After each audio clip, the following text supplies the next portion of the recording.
Holy crap. People persist in doubting the evidence. Don't run and hide. Don't be afraid. Don't turn away any longer. The truth will set you free. You're listening to Jimmy Church Fade to Black on the Dark Matter Radio Network. We're turning all of our antennas towards Jimmy Church on Dark Matter Radio.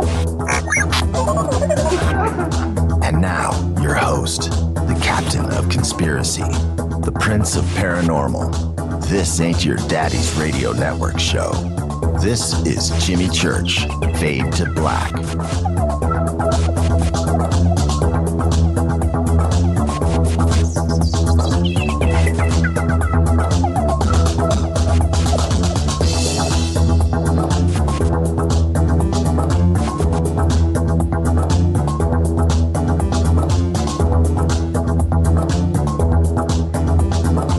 Yeah.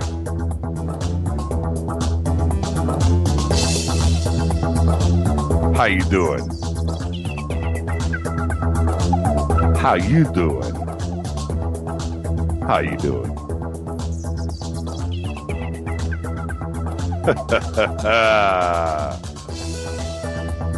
Oh yeah, nothing like a Monday. Fade to Black. Bespoke radio for the masses. That's right. Today's Monday, November 17th, 318 days into the new year. We are live from the JP Motorsports Studios right here, Burbank, California. For KJCR and the Dark Matter Radio Network, I am your oh-so-humble host, Jimmy Church. What is cracking?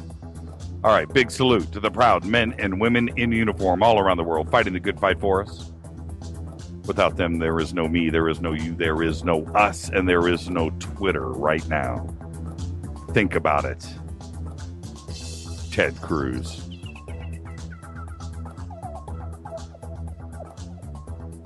Podcast all updated. Go subscribe.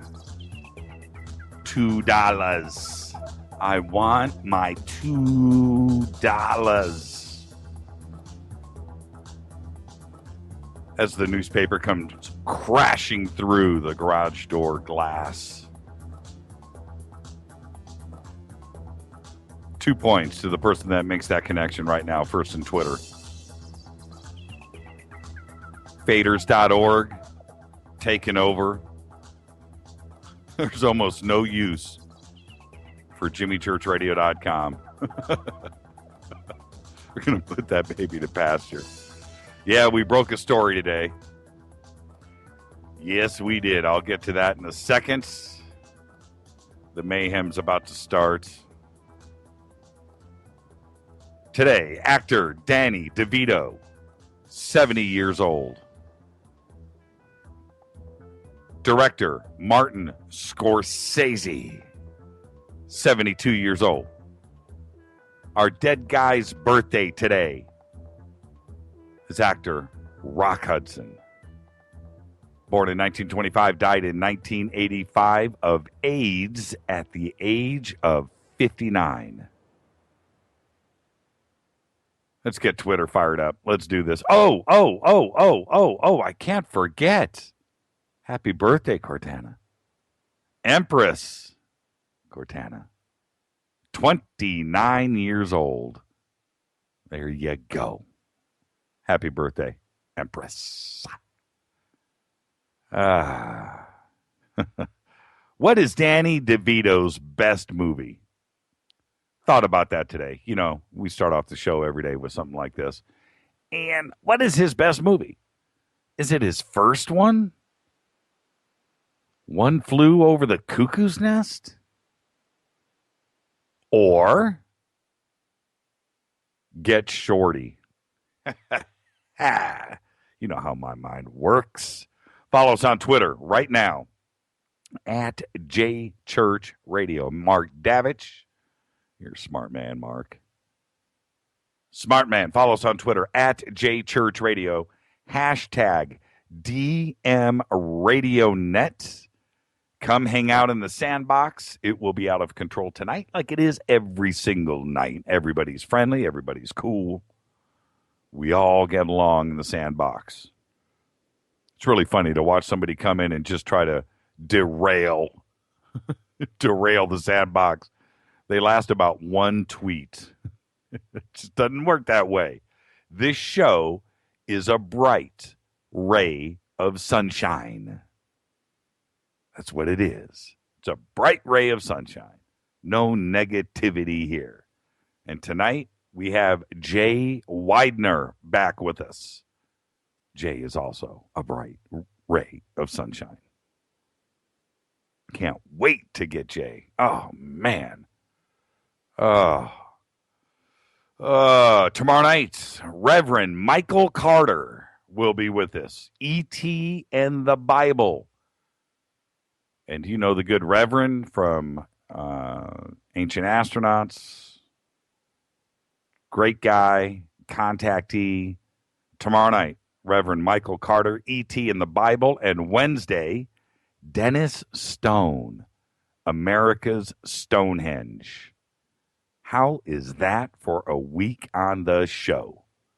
Can't wait. All leading up to what? Fader night. Yes. I'm going to open up the lines tonight with Jay. We have to. The last show that we had with Jay, and I'll say this. You always want a good show. You always want to present and have everybody learn something, and that's what I'm here to do, to learn right along with you and just go on a journey. And Jay just slayed the dragon that night. We had so much fun. And tonight, it's going to be a repeat performance. I cannot wait to get Jay on the show. He has got a firm grip on research. He's got some breaking stuff on the Great Cross of Hendaye. So we're going to be talking about that. We're going to go back down that journey. Fulcanelli, René Le Chateau, all the ties, what the Great Cross of Hendaye is, alchemy, Archons. It's going to be one of those shows tonight. And probably no religion or politics with Jay. And he's epic. And that's from Liam. Yes, that's exactly right. Epic, is that the right word? When talking about Jay, epic? Epic? Is that the right definition of epic? Could be. Email throughout the show, Jimmy@jimmychurchradio.com. You can also go over to the contact page on the website where we use non-NSA specially encrypted servers. Just make it good. Get it past the producers here. Get it into here. If you want to tweet me a question to the guest or to myself, you can go hashtag F and the number 2 BQ, Fade to Black Questions, hashtag F2BQ, and that's right next to me here in the studio. I will see that all night long. Let's get to some email. We've got a lot of stuff to talk about tonight. All right. Email from Walter, of all people. And look, Walter is in the sandbox tonight. Coinkydink. He says, I've been watching some of the newer Marshall Masters video interviews, and he seems to be a great guest to have on the show concerning Planet X. In his newer interviews, he talks about how the Planet X system may be becoming visible soon, as it shows its presence in a big way as it comes out from behind the sun in early 2016. Walter, okay, you know what? I'm going to reach out to Marshall. I've been reticent to do that. I've been waiting for some of this stuff from Marshall to happen for years. We'll see. I'll talk to Marshall, and we'll see if we can make it happen for you. All right. Email from Ben Miller. As you know, I get 10 a day. This one is, the comet signals are freaky. My translation is, and I'm quoting here, help me, I'm inside this big rock thing and my cable is on the blink. I want out now. That's from Ben Miller. Hey, did you see over the weekend everybody was matching it up? Fly to the Bumblebee. I think they did a couple Judas Priest tunes. No, Liam, we did not see Interstellar. We planned on it and we got sidetracked. And I know Wowo's listening right now. Oh, that's right. We meant to go. We did. We meant to go see it. We got sidetracked this weekend. Had a good weekend, though. All right. The big news. Yes. So everybody can go and check this out right now. I was contacted by a gentleman named Ed, who is in possession of a piece from the Roswell wreckage from 1947. He sent me the package. I got a bunch of high-res images. I got electron microscope images. I got some analysis of the composition. I got all of that and a copy of the report of the analysis of the composition. It is certainly interesting. It is interesting looking. I'm not sure what I'm looking at, but if you're looking at something ET-ish, you're not going to know what you're looking at, are you? So, nonetheless, we did the press release today. It went out on Twitter, Facebook, the website, and it is now out there. I'm asking for everybody to take a look. Is it anything that you have seen? Are you in contact with anybody that has something from Roswell that they're sitting on that this may look familiar to either you or somebody else? We want to know. There are a couple of symbols etched in this too as well. Not disclosing a whole lot at this point because I want to hear back from everybody on what they think. I don't want to give away too much, but it has been handed down since 1947. It was in the possession of Ed for the last 15 years. I think I have that right, 15 years. And there you go. It's interesting. I think, yes, I'm looking at everybody's comments here. It is an amazing piece. I don't know what it is. I don't. I'm only going off of the information that I have. It could be some serious stuff here. So this, we're going to release it slowly. Okay, before I just pump everything out there. I just want feedback from everybody else. This is a wide-reaching show. I'll put a video together over the next couple of days. We'll get that up on YouTube, and it's going to go far and wide. And I just want comments from everybody. If it is terrestrial, if it's from here, then somebody's going to identify it, and we'll know. That's all I ask. If nobody out there, engineers, mechanics, anybody, if you can't identify the piece, then because it's obviously machined. And that is obvious. Its composition is nearly 100% silica glass. It looks metallic. So that is strange in itself. So we have everything. We've got some really, really cool electron microscope analysis too as well. So there it is. It's out there. I want everybody to take a look. You can go over to jimmychurchradio.com right now on the homepage. We have 3 images presented there. Those images that you look at don't give our images justice. We have extreme high-res images, but I don't want those images to get out and then get spread around the net and have it uncontrolled. So what you're looking at is something that I just want people to look at and figure it out. And that is the intention. Which leads me to this email I got today from Mike. Mike says I'm reading this directly. I am a good friend of Ed, and I have seen and held the object. I wanted to mention that there are light carvings on the machined-looking edge. One is a triangle for sure. Not sure about the others. It looks heavy but weighs nothing. Just wanted to throw a few comments out. Thank you. That's from Mike. We are on the brink of something here. So let's just, I want everybody to take a look at it.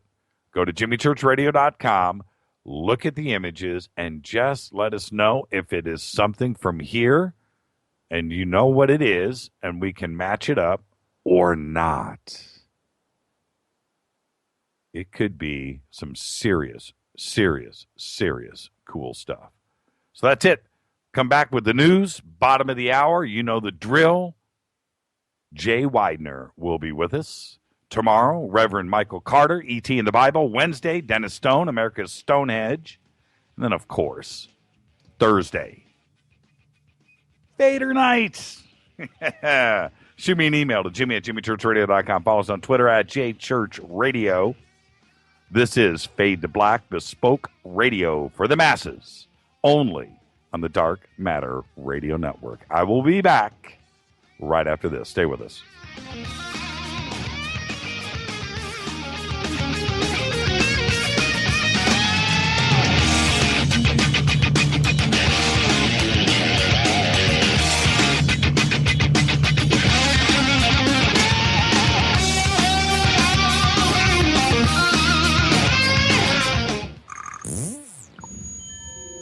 You're listening to Jimmy Church Fade to Black on the Dark Matter Radio Network.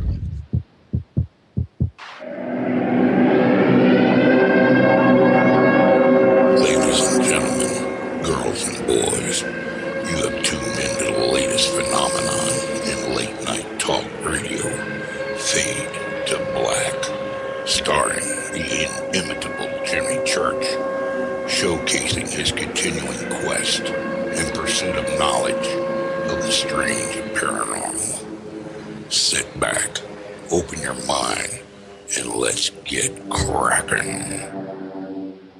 What's up, revolutionaries? It's me, Jimmy Church. Do you have an IRS or state tax issue? Well, I did, and I called national tax experts. My problems were fixed, done, fini, and man, I got to tell you, it was a relief. National Tax Experts are a recognized tax office that services clients in all 50 states. Doesn't matter where you live. Give them a call. I'm telling you, they take the time to understand each and every client's individual financial status as well as their financial goals. And that's exactly what you need, my brother, when you're taking on the evil three-letter. So, seriously, give them a call today at 1-877-909-5444. Again, 1-877-909-5444, or go check out their website, www.nattaxexperts.com. That's NATTAXEXPERTS.com. Tell them Jimmy sent you. This is KJCR at JimmyChurchRadio.com. On the Dark Matter Radio Network.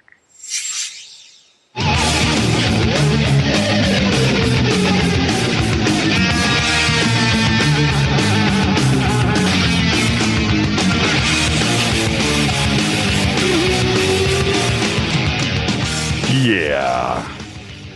Fade to Black, bespoke radio for the masses. What does that mean? Only on the Dark Matter Radio Network. That's what that means. Follow us right now on Twitter at JChurchRadio. Hashtag DMRadioNet. That's what you want to do. What happened to Ebola? Well, it's back in the news.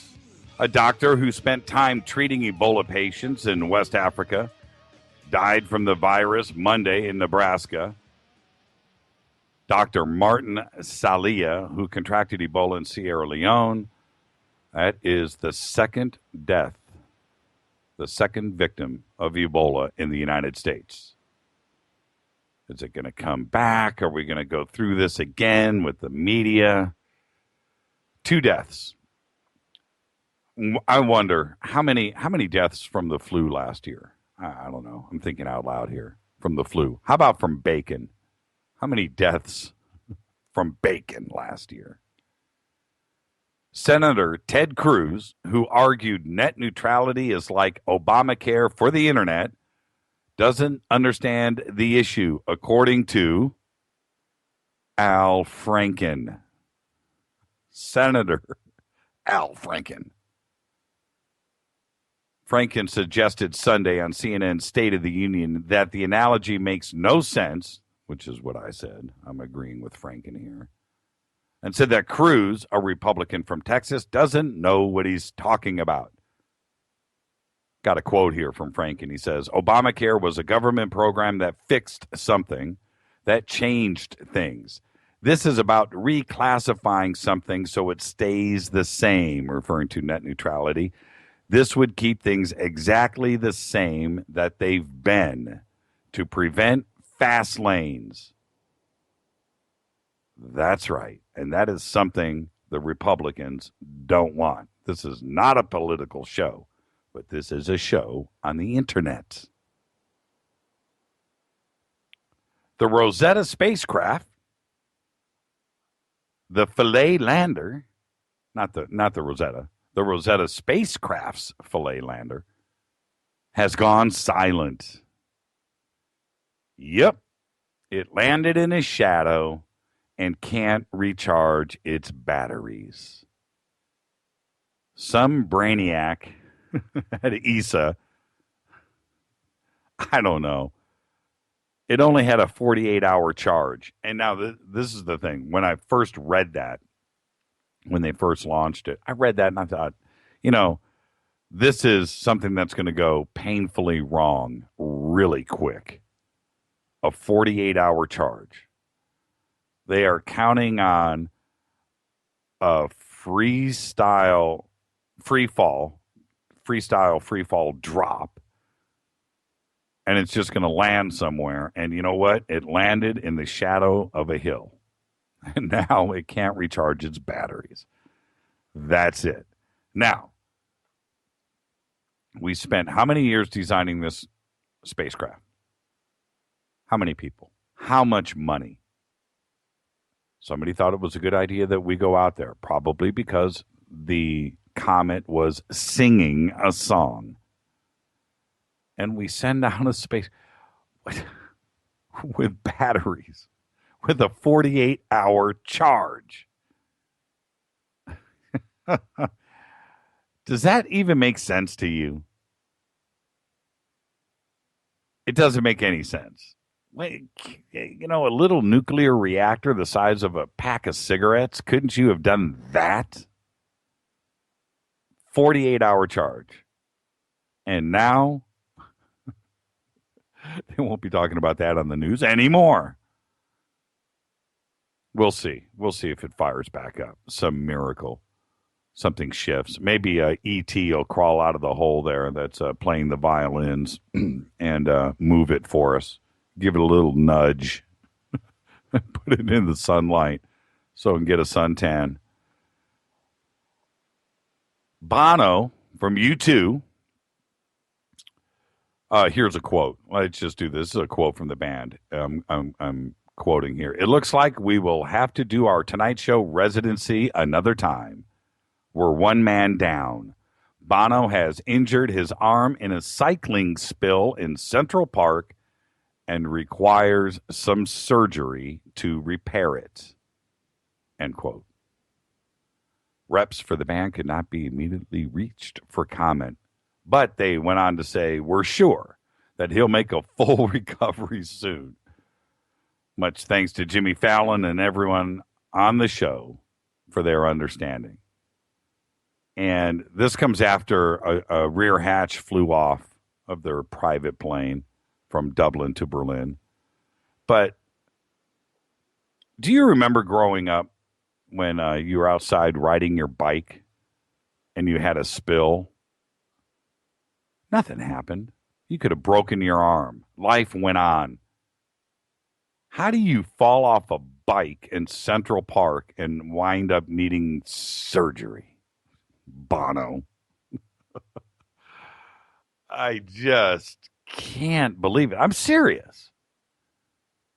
Do you remember going out, riding your bike, building all the guys listening to this show? Maybe some women too. You remember the drill, you and you guys. You're out there at summer vacation, and you're building a ramp out in the street in front of your house, and you guys are marking chalk marks on the who can jump the farthest, biting it, crashing, bending your tires, scrapes all over your face, your arms, your knees, your back. And then you go home at night. Don't say anything to your parents because you don't want to get in trouble. And you lie there in pain at night, lying in bed. Remember that? Just scraped up and down, probably fractured. But it didn't matter. And then what did you do the very next day? You went back out, put the ramp back up, and started jumping again. Fall off a bike in Central Park, and you got to cancel the Tonight Show. Do it in a sling, man. Go get your opera. How do you fall off a bike in Central Park? Oh, you got to love it. You just got to love it. Bono's a cool guy. I hate saying stuff like this, but I work for a company that we supplied U2 with some amplifiers, and specifically Adam Clayton, his bass amps. The amps are called Ashdown. I work for Ashdown. And so I was able to, on a few occasions, when U2 was over here touring or playing shows, doing whatever, I got to hang out with the band. And it was so cool. And I'll say this, Bono one-on-one is one of the most down dudes you could ever meet. A very, very cool guy. Hey, whoa. Where are my Bono sunglasses that he gave me? I got to take a picture of those. We'll post it. And but anyway, he's a down guy. I can't believe that a bike accident kept him off of the Tonight Show. I just doesn't make sense. I don't know if there's a conspiracy, but there you go. All right. Getting ready here. Jay Weidner at the bottom of the hour. Tomorrow, Reverend Michael Carter, E.T. in the Bible. Wednesday, Dennis Stone, America's Stonehenge. And then, of course, Thursday is Fader Night.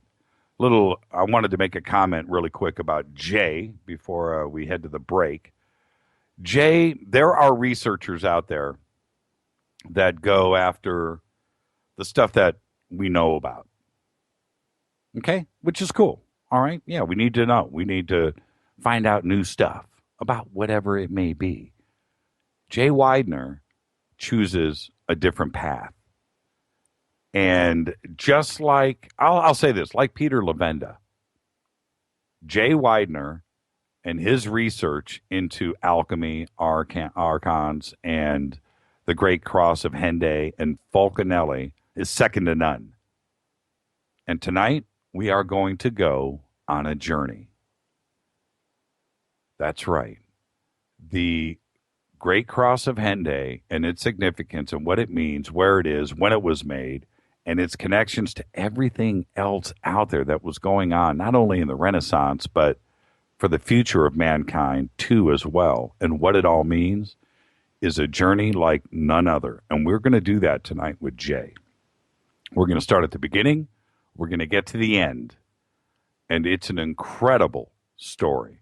Tonight, after this, I want everybody to go and Google and wiki the Great Cross of Hendaye and Fulcanelli and go on a trip.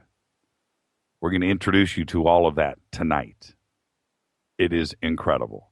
Tonight, Jay Weidner will be joining us here in just a few minutes. Tomorrow night, Reverend Michael Carter. This is Fade to Black. I'm your host, Jimmy Church. Shoot me an email, jimmy@jimmychurchradio.com. Follow us on Twitter @JChurchRadio. This is Fade to Black, bespoke radio for the masses, only on the Dark Matter Radio Network. See you in a second.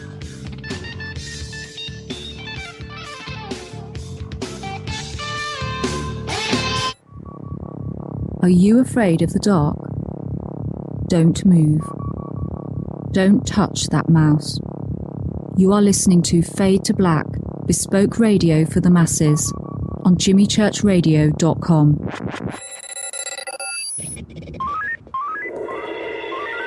Way out here, we listen to Jimmy Church on the Dark Matter Radio Network. Dark matter. Dark Matter, Dark Matter, Dark Matter, Dark Matter. You're listening to Fade to Black on the Dark Matter Radio Network. ¿Qué tal, mis amigos? Yo soy Mario Carson, el tiburón, y los invito para que escuchen a mi buen amigo Jimmy Church Radio. ¡Claro que sí! Oi, I'm Reese Evans. You're listening to Jimmy Church. This is Revolution. The revolution will not be televised. The revolution is on radio. Ciao.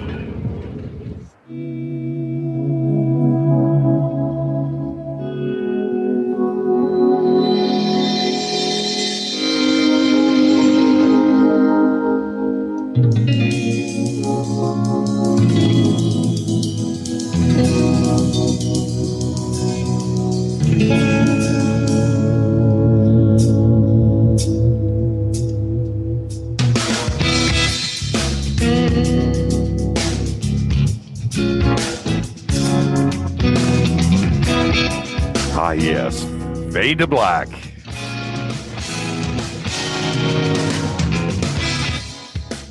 Bespoke radio for the masses.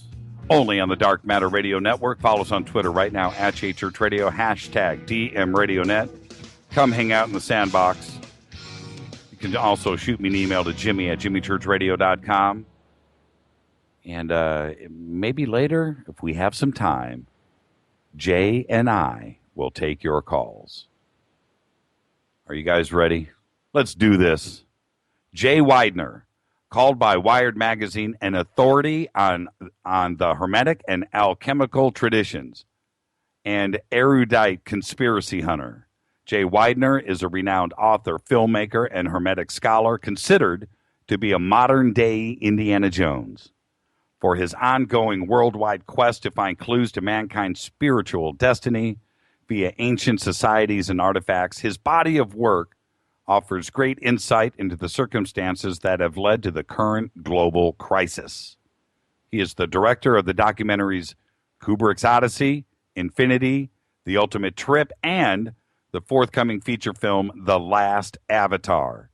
He is currently finishing the third part of his Kubrick's Odyssey series. I'd like to welcome back to the program our good friend, Jay Weidner. Jay, how are you tonight, sir? Hey, I'm good. How are you? You know, it's always a good day when Jay Weidner's in the house. Let's just make that perfectly clear, my friend. Well, thank you. I appreciate it. So, modern-day Indiana Jones, you know, an authority on Hermetic and alchemical traditions from Wired Mag. You know, that's heavy stuff. Do you feel heavy? Well, you know, at my ripe old age, when I read my bio or have someone read my bio, it does feel a bit heavy, yeah. Well, I mean, because, I know who you are, but, you know, leading into this, somebody that's never, followed you or seen any of your films or read any of your stuff, they're like, okay, this better be good. You know, so, you know, that's what you've got on your shoulders. Is that heavy? I know. It's always hard to top yourself. It's tough. How are you, Jay? What's going on, man? Are you cold? What's the weather like in Colorado right now? Freezing friggin' cold in Colorado. We got the polar vortex, watching the storms. I'm not sure if this new storm has actually hit California or not, but if it did, I'd be surprised because all the storms are blowing right off the coast of the West Coast. I'm a West Coaster, by the way. Yes, we know. I'm a lonely surfer boy in Colorado. But I'm watching the storms, and they roar up the West Coast without ever touching land, and then they go into Alaska, take this big, huge U-turn, gather up all this freezing friggin' cold air, and then come right down the middle of the country where I am, freezing the hell out of the place. And, you know, this cold here is so cold then I'm not sure we're ever going to warm up again until April or May. Yeah, and that's the way you always feel in winter in the Midwest or not, anywhere north of Texas. Yeah, that's the way it is. And I'll say this: the guilt that I have, not only with the listeners to the show, but friends and family when they call, from back east, hey, how you doing? And I know that they scrape their car windows to go to work in the morning that day. I know that that's what's going on. And they're wearing thermals and they're doing everything they can to just forget about the cold. And the guilt that I have, I never mention the weather here. I just don't. What do I have to complain about? You're from here. You lived in the valley for forever. Yeah. And you know exactly what I'm talking about. There's a reason why we live here, man. There's a reason. Yeah. And there's all the little things too, which you don't really understand until you're actually here, like the touch of the steering wheel on your fingertips. Bingo. Oh Lord, for the first 10 minutes, it's just agony until the heater finally kicks in the car. And, these kinds of things you don't really think about until, and also, I don't know, it's like arthritis and stuff seems to get you here, whereas in California I never felt anything. I used to have, back in Indianapolis, I had a 1966 Mustang, right? Cool. And yeah, it was cool. But cool isn't the word.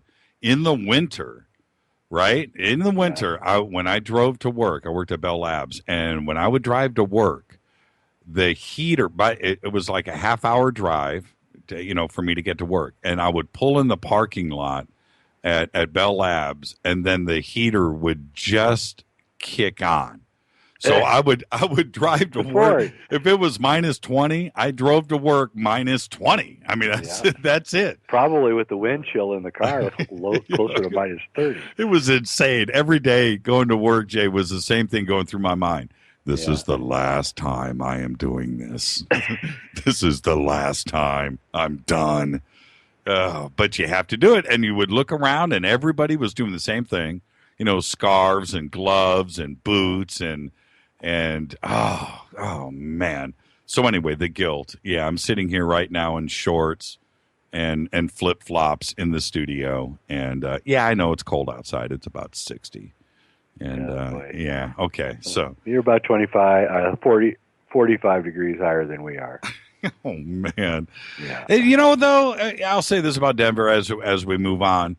It doesn't. All the times that I've been there, it's been it's gotten cold and everything, but it doesn't really snow that much there, does it? I mean, no, we don't get any precipitation. Actually, it's not that cold. It's just cold now. Right. It's just killing us. Okay. It's kind of killing us. I was watching the football game in Memphis. You could see everybody's breath. So, it's far down south as Tennessee. So yeah. It looks like this time the mass media was right when they were talking about this cold wave, and I was looking at it on the maps. And this time it's for real. It looks pretty brutal, and I don't know if it's going to let up. I think, winter's here. Actually, it's related to the drought in California, because I'm telling you, the storms aren't hitting you guys. They're hitting this invisible barrier, which they're telling us is a high pressure system, and then they're just bouncing north, and which looks left depending on how you look at it on the map, and going straight towards Alaska, and then making a huge U-turn in the polar areas, and then coming right down where we are. This is the cause of the polar vortex. The drought and the polar vortex are directly related, and they're not telling us this in the media. It might be a secret Russian weapon. Well, a lot of people think it's HARP being used to bounce the radiation-filled rain clouds away from California. And why, with all of this ability to cause rain, like they do in Dubai, they seed those clouds every single day. That's what they do. Why don't they do that in Southern California? Why force us? You lived here long enough. The droughts that happen here. I remember there was it didn't rain a drop here for 7 years. Some crazy number. A drop.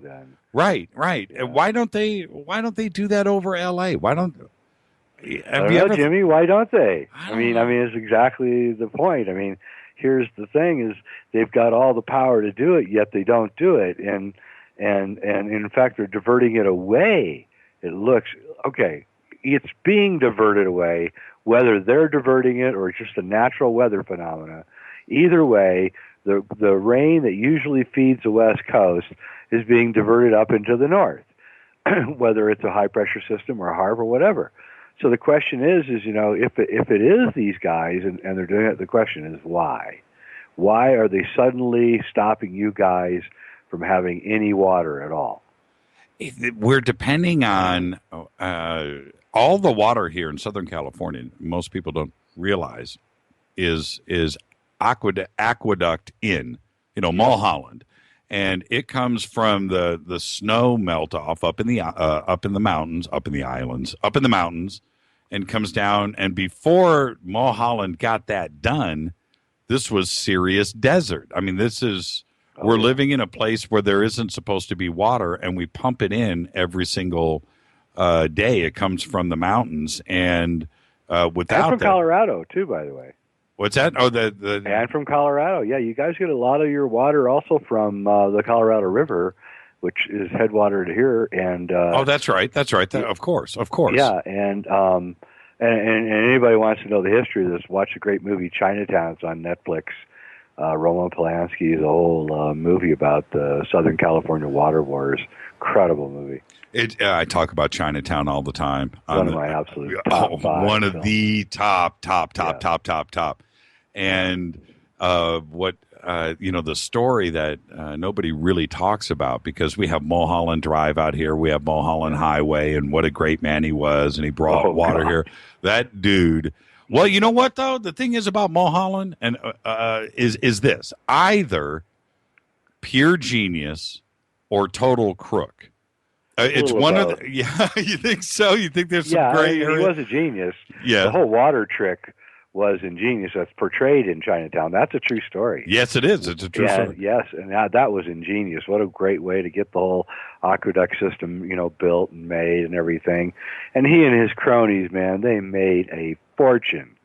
Holy smokes, did they make a fortune? Yeah, he goes. Somebody should do a whole history of the real truth of Southern California and what really happened down there. What he did was, he designed everything. He was an engineer, and so he designed the whole thing, and then but he buys all the land up. He did that the aqueduct's going to sit on. He takes it to the Los Angeles city planners and goes, "Okay, man, I can bring you water. Here it is." Oh, great, fantastic. Yep. But break out your checkbook. And it's just like, what? Oh, man. Can you imagine how many laws he would have broken today in doing that? Oh, yeah, he couldn't have done it. In fact, it's just something that you could only do once, and you couldn't pull it off again. And, and he did that, but, he just literally destroyed the water systems of the northern Sierras there, so...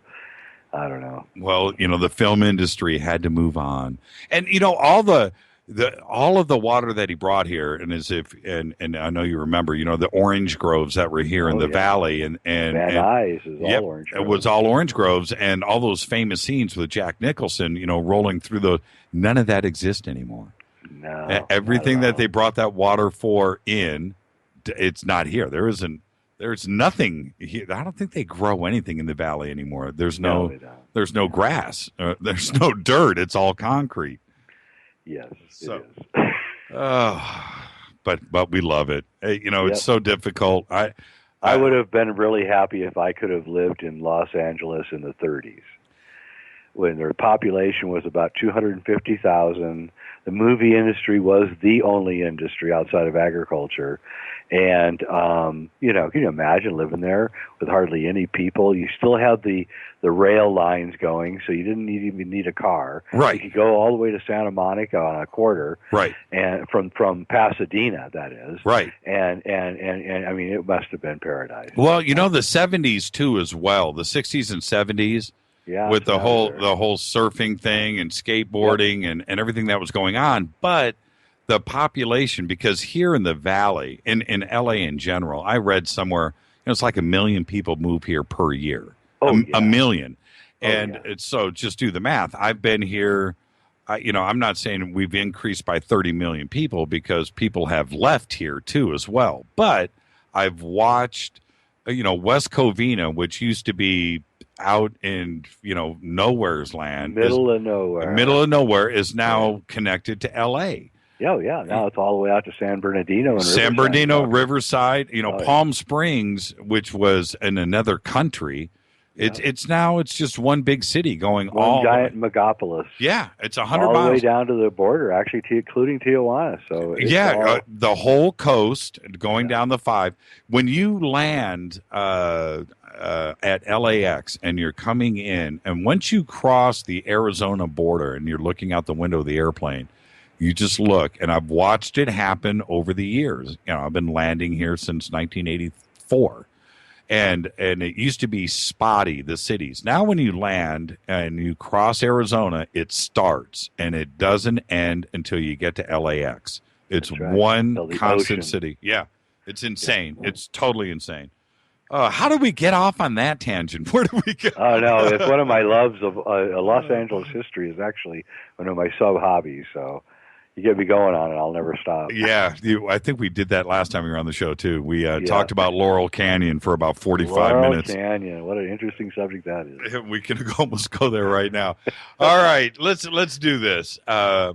Last time that you were on the show, and it was not only one of the most popular shows that we've done and that I still get email about it to this day, is, you and I or any guest that's on the show, we start where we start, we end where we end. And last time I was so excited to get you on. I wanted to cover so many different things, and I was probably a little ambitious and tried to pack too much in. Tonight, and I know that you've got some new research that we're going to talk about too on Hendaye, but tonight it is such a fascinating story, and the way that it spider webs into so many different things. And we have so many new listeners tonight that probably aren't familiar with the first show. So it's going to be great for them. And I know I pumped it up at the beginning of the show, but it is truly a journey. And it all focuses around the Great Cross of Hendaye. So what I would like for you to do, if you would, let's start there. What is and where is the Cross of Hendaye? Let's spend some time there before we go deep. All right. So the Cross of Hendaye, thank you for asking the question. The Cross of Hendaye is a little town in the Spanish border in France on the west coast. It's a surfing town, actually. And it's actually pronounced Hendaye in French, and if you were British, it would be Hendaye, like end day.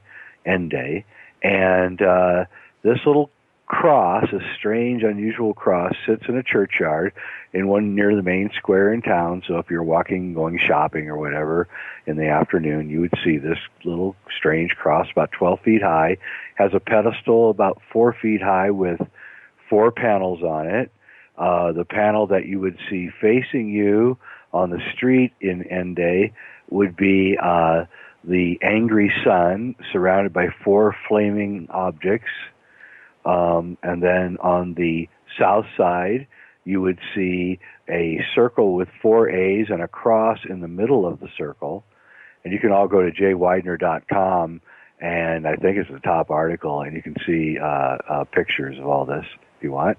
And then on the north side, you would see an 8-pointed star, and on the that would be on the east side. And on the north side, you would see a fairy tale moon that also looks like a boat.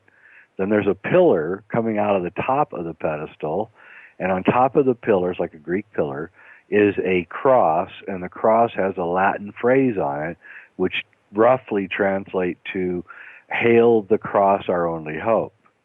Now, doesn't sound like much.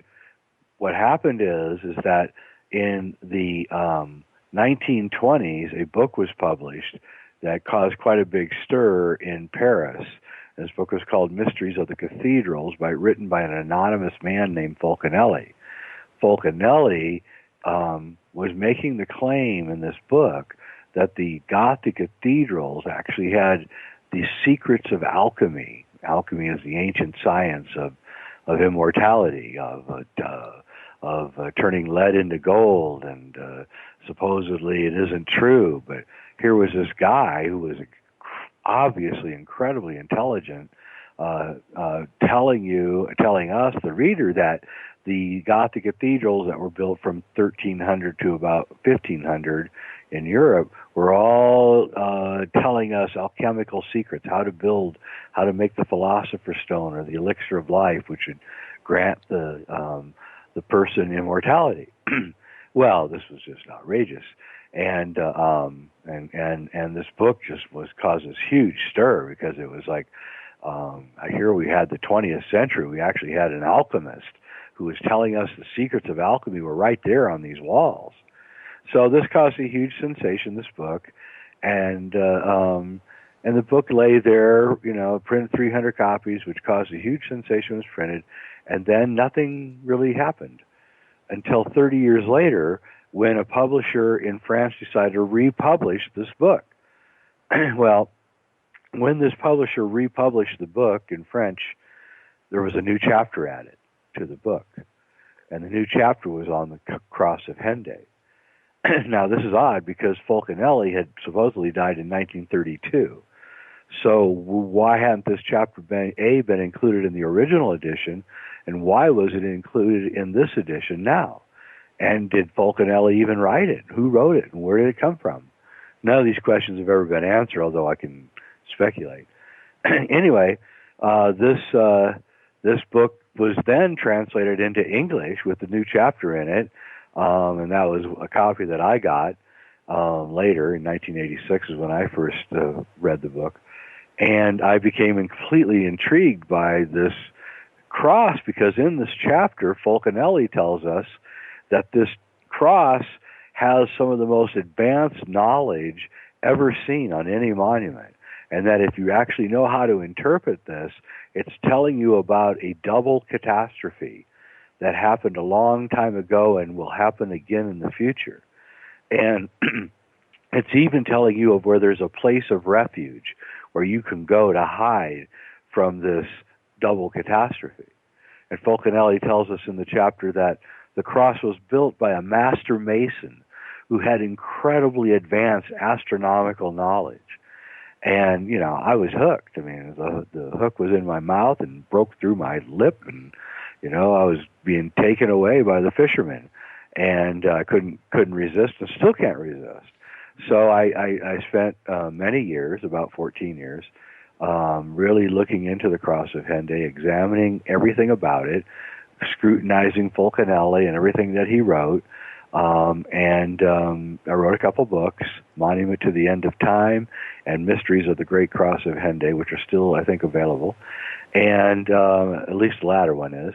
And I interpreted the cross. And through that process, I went through my own personal transformation, where I went from kind of a cynical journalist, really, who believed that science could explain everything, to a person who actually believes that there's this huge multiverse out there. I believe in a deep spiritual world. I believe in reincarnation. I believe that the world is a much more mysterious place than we ever thought that science could ever conceive. I believe in alchemy. I believe that there was a catastrophe. I believe that the people who built the Cross of Hendaye and Fulcanelli himself are proof that there's a benevolent secret society that is helping to direct humanity's destiny. And I'm not talking about the Illuminati. I'm talking about almost like the anti-Illuminati. And they have to keep secret and quiet because the Illuminati seeks them out and wants to find them, because the Illuminati knows what these guys are up to. And all this is a direct result of my investigations into the Cross of Hendaye. So, what were your beliefs in all of this before you stumbled on cathedrals? Because Did you have an open mind? Did you? I had an open mind, but I believed in Darwinism. I believed in science. I believed in. I was an atheist.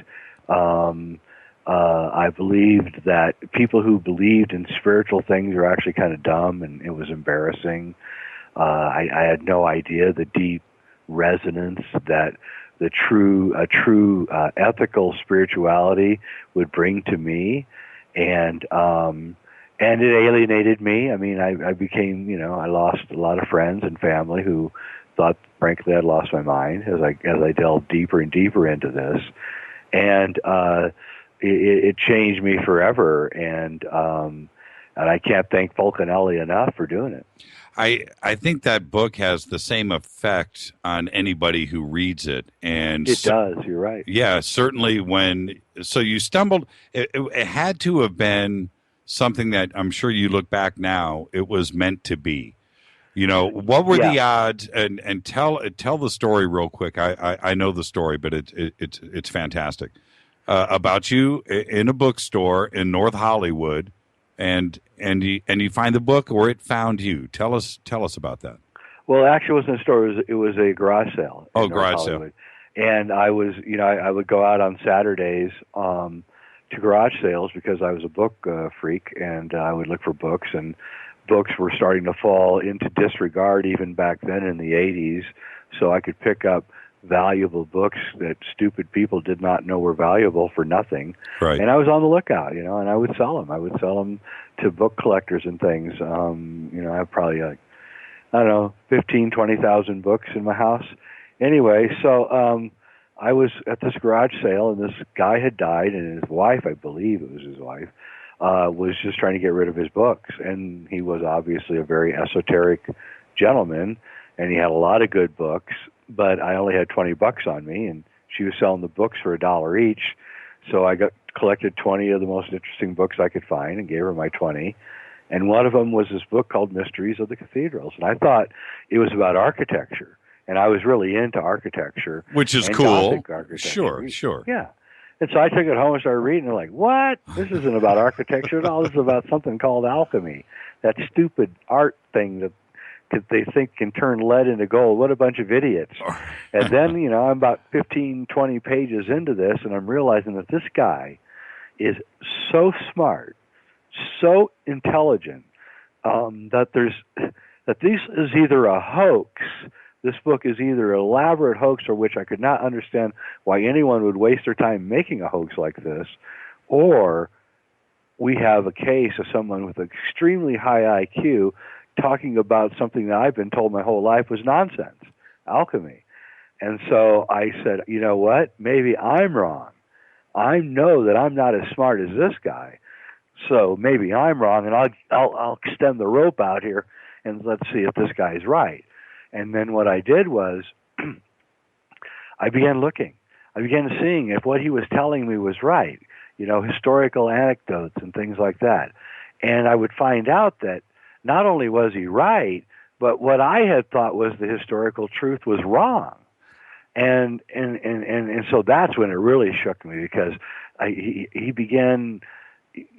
does a little trick in the book where he, for some reason, for no reason or whatever reason, he'll suddenly italicize a word. And I decided at a certain point that I would look into every italicized word in the book, look it up in an encyclopedia, look up historically about this word. And that's when the real work began, because as I began looking into this, I realized that almost everything that I had been taught, history, science, religion, spirituality, everything that I had been taught was absolutely wrong. And that was the whole point. He wanted me, whoever was going through this exercise, to come to that conclusion. Because only when you realize that everything that you've been taught is wrong can you clean the slate and start over with a new, to remake your own personality and spirit. And that was the whole point. That's what alchemy is. I'm picturing Richard Dreyfuss in Close Encounters. You just completely, well, everybody says, went down the rabbit hole, but you did feet first. Yeah, unwittingly, actually. I actually wanted to prove the book wrong, that this was a bunch of nonsense, but as I got going, it was just ridiculous. And then pretty soon, it just took a hold of me, and then it was over. I never really gotten over it. This is Fade to Black on the Dark Matter Radio Network, bespoke radio for the masses. I'm your host, Jimmy Church. We are talking with Jay Weidner. Okay, Jay, let's okay, now that we've got the cross a little bit out of the way, and you started to talk about who Fulcanelli is or was, but now tell us a little bit about Fulcanelli and who he might have been, if you know what I mean.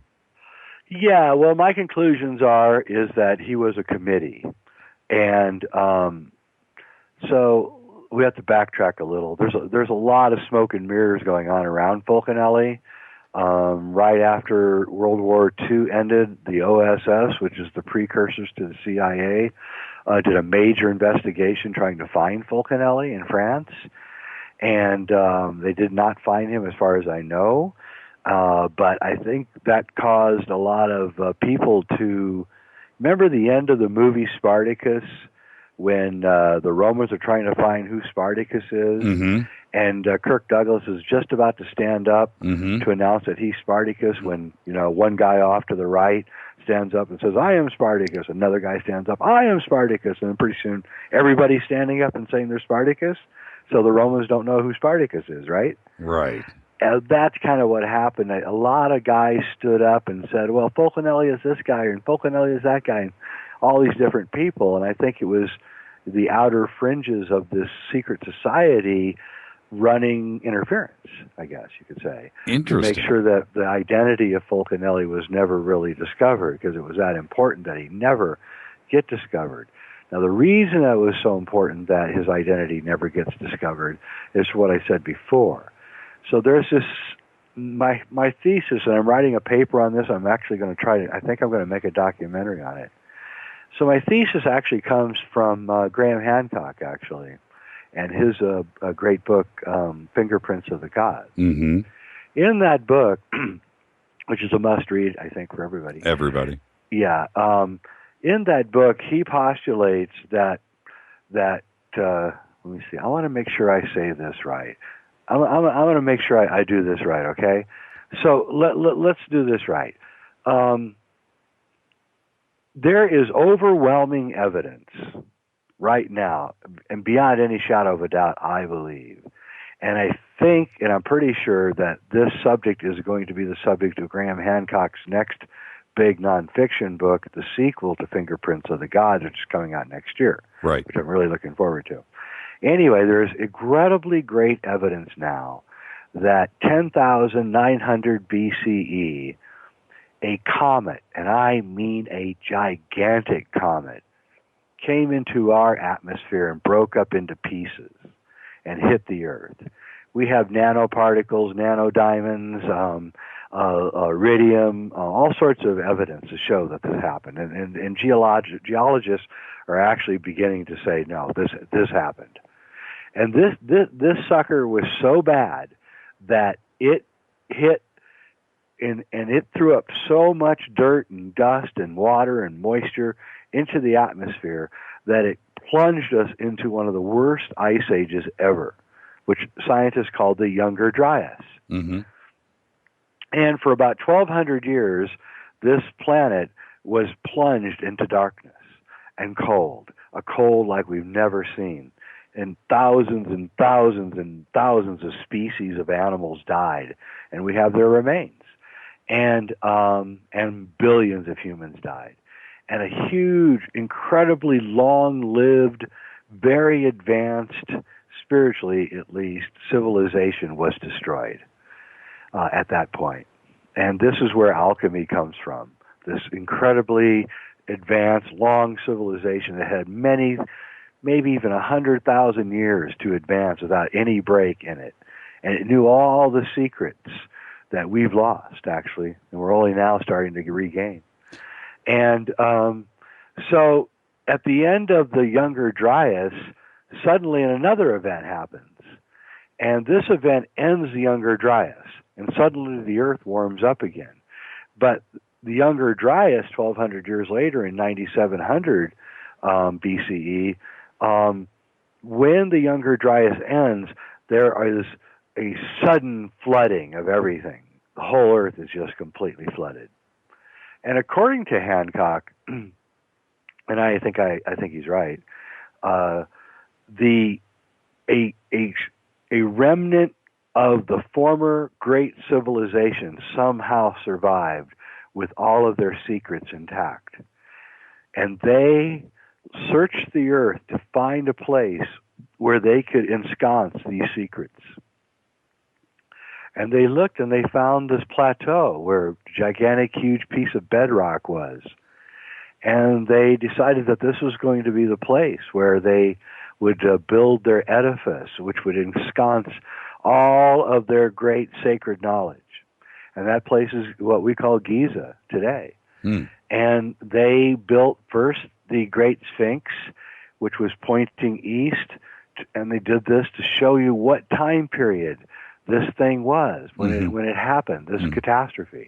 It was in the time of Leo. It was when that Sphinx would face the rising Leo on March 21st, first day of spring, and that would have been 10,900 BC. And then they built the pyramids, and they built them in the shape of the belt stars of Orion. But the perfect emulation of the belt stars could only have happened in 10,900 BC. That's when it perfectly mirrors the belt stars of Orion. That's right. Again, a double evidence here. We have the Sphinx pointing towards Leo, which is 10,900 BCE, and then we have the emulation of the belt stars on the ground, which can only have occurred in 10,900 BC. Two pieces of evidence pointing towards the same exact time period.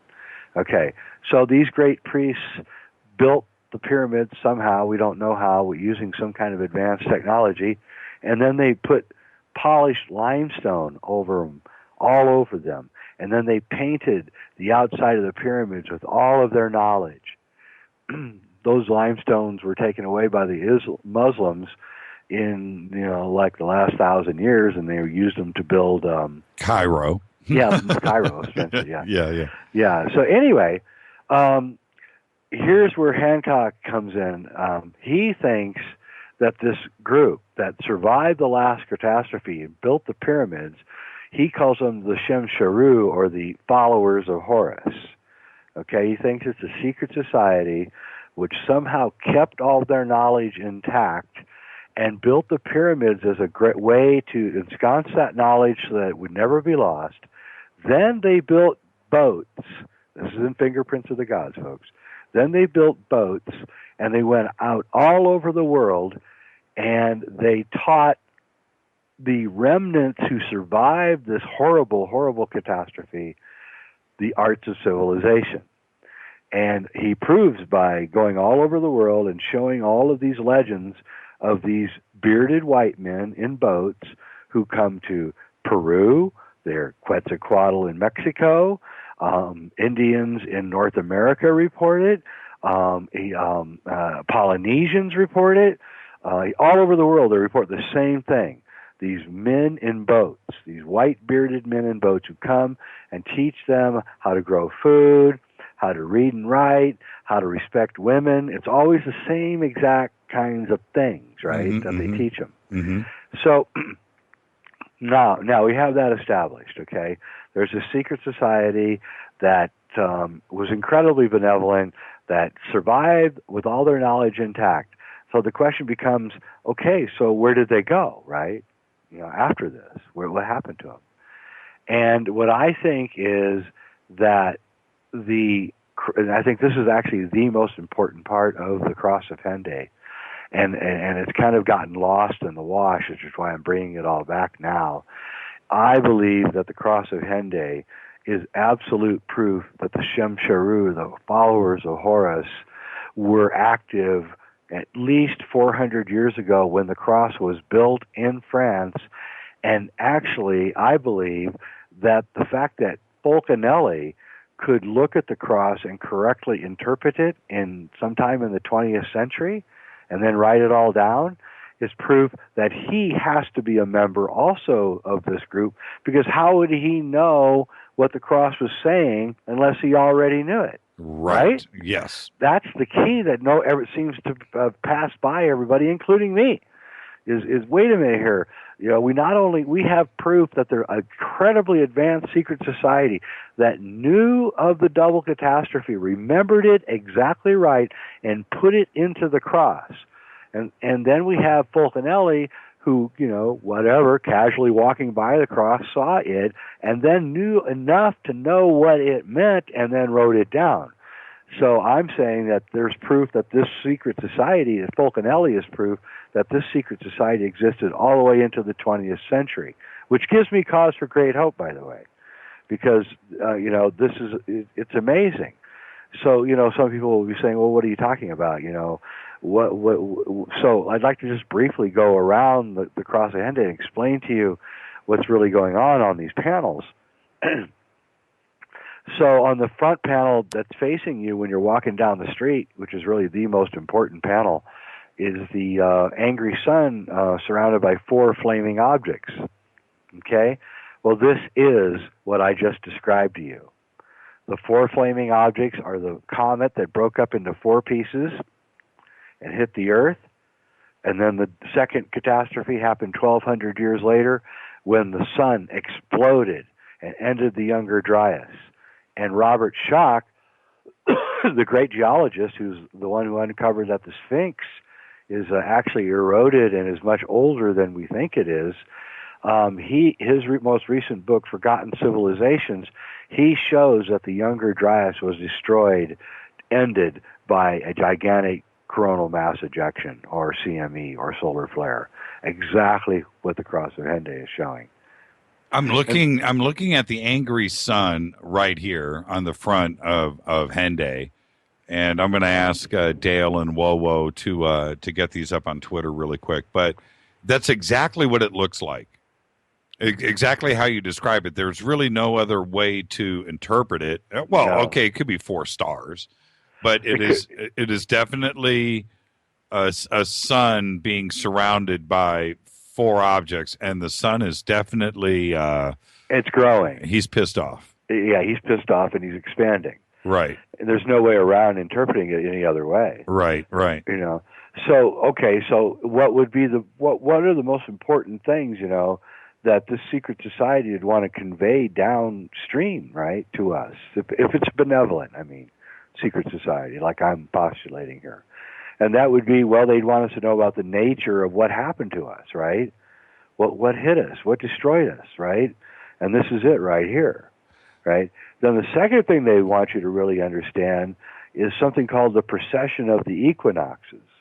And if we go around to this panel on the south side, we see the circle with the 4 A's and the cross. Right. And this is a perfect description of this process called the precession of the equinoxes, which is the backward motion of the Earth as it drifts through the space, and the wobble of the Earth inscribes, the Earth has a wobble because we're on a 23.5 degree axis, and this wobble takes about 25,920 years to go through one complete turn. And you can measure time if you understand the precession. And, of course, this secret society wants you to understand how to measure time. Is there a reason why, really quick, as we're talking about the layout, when you're looking straight at the cross and you're looking at the angry sun, to the right of that, on the right side, is the 4 A's. That's right. Yeah, is there a reason why it's there on the right side? Yes, actually, because that's facing south. So if you were in the northern hemisphere and you wanted to map the precession of the equinoxes, you'd have to face south. And then on the left side, I've been so fascinated with this. What's on the left side? Well, the other side of the angry sun is the fairy tale moon, which is for everybody. It's your classic fairy tale moon. It's the moon man face. But it looks like a boat also because it's sideways. Yes, that's right, and it has a hawse hole. If you look near the hull of the front of the boat, there's a little hole. That's where the anchor goes through in a boat. That's called a hawse hole. And so that's clear evidence that that's also a boat. Remember what I told you? These men went out in boats, right? Right? Yeah. Okay, and don't forget, buried right next to the Great Pyramid are these giant stone boats that they discovered like 100 years ago. Right. And these are like homages to their what they did with these boats, going out and bringing civilization to the world. Right? Now, and so that the fairy tale moon guy would be on the north side. That's right. Very good. And why would he be on the north side? Because, well, that's a good question. The reason he's on the north side is because the what it's saying is that the catastrophe happened in the north, and that you're going to need a boat to save your ass. Okay. Okay, and the comet hit near the North Pole. We know that now. It shattered. It hit the North Pole. One piece broke off and split into a million little pieces and created all those little round lakes that are in northern Canada. And then another piece shot across the United States and created essentially the bays in North Carolina, the strange and odd bays that are there. That's a hit. That's another place where the comet hit. North America got absolutely creamed in this thing. So are you saying like Cape Canaveral and all those capes that are out there, those perfectly shaped circular bays were chunks of comet? Those were formed by this hit, right? That caused the water to move backwards from the ocean into the land, right? Yeah. And caused all those little bays to happen. It broke up into maybe 50 pieces by the time, it finally hit. It was awful. It was the worst catastrophe since the 60 million years ago when the comet hit that destroyed the dinosaurs, if that's exactly what happened. And we almost all died in this thing. And Graham goes into accounts where, people as far south as, Iran were freezing to death. And so we're talking about, seriously freezing cold weather that nearly killed everybody. Now, on the backside, we have a giant star or comet. What is that? That's the 8-pointed star. That has a various meanings. One, it could mean that the comet broke up into the 4 pieces that then broke up into smaller pieces, right? But also, that's also the this secret societies. They worship a goddess, and their goddess is Isis or Ishtar, and that's her symbol.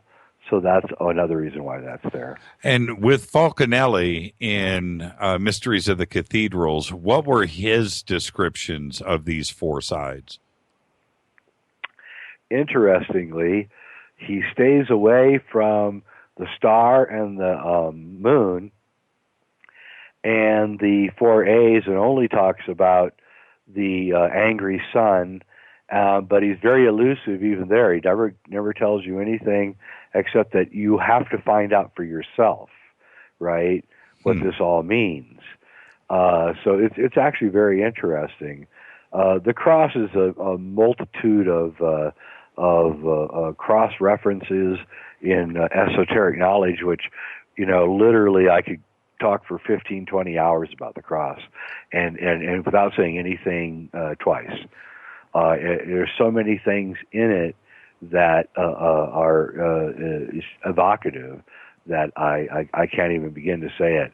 But what I really want, just to emphasize is that the new thought community and the scientific community is reaching the conclusion that the Earth was hit first by a comet and then 1,200 years later by a solar flare. This comet, they say, broke up into 4 pieces, And if you look at that panel, there it is. Right. Mm-hmm. And so now that to me says, okay, I've got the smoking gun now. Mm-hmm. I have the smoking gun to say that there is a secret society that was active all the way into the 20th century, which has advanced knowledge of the human condition, including alchemy. And that brings me such hope that I don't even know where to begin to express it, because that means that they may still be there, and that when the chaos and the world begins to fall apart, which it surely is, maybe they're going to be in the wings waiting to bring about this rebirth with their advanced knowledge, which I know they surely have. How would they have known about the double catastrophe before science had discovered it if they weren't very advanced? Has the cross been defaced, or the way that it's represented today, is that the way that it was originally designed and erected? Yep, it's falling apart now, and the cars going by will destroy the Cross of Hendaye within 50 years. It's already crumbling into dust.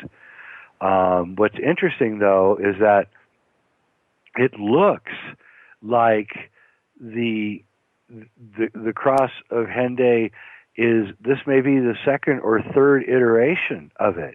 In other words, it looks like it gets remade every few hundred years. What makes you say that?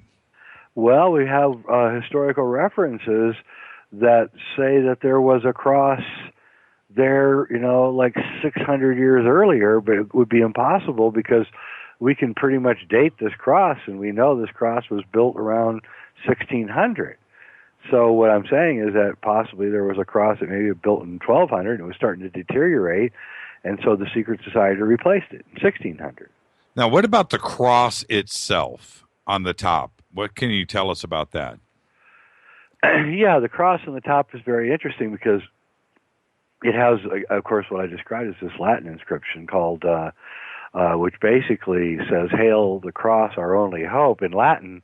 But unfortunately, it's written so that, let's say that the cross said United States of America instead of "Hail the cross, the only hope," right?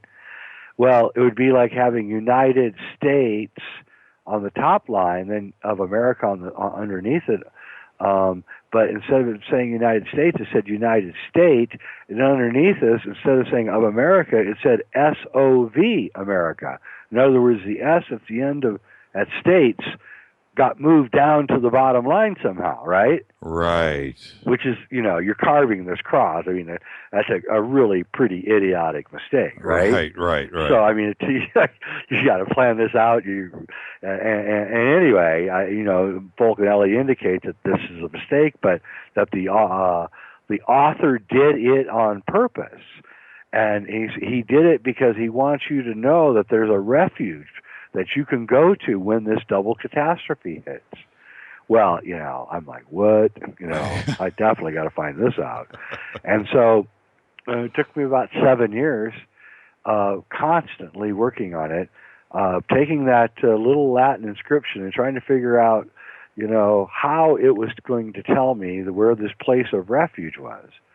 And then one day, in a moment of clarity, I deciphered the inscription, and I do it in my books. I show you exactly how I did it.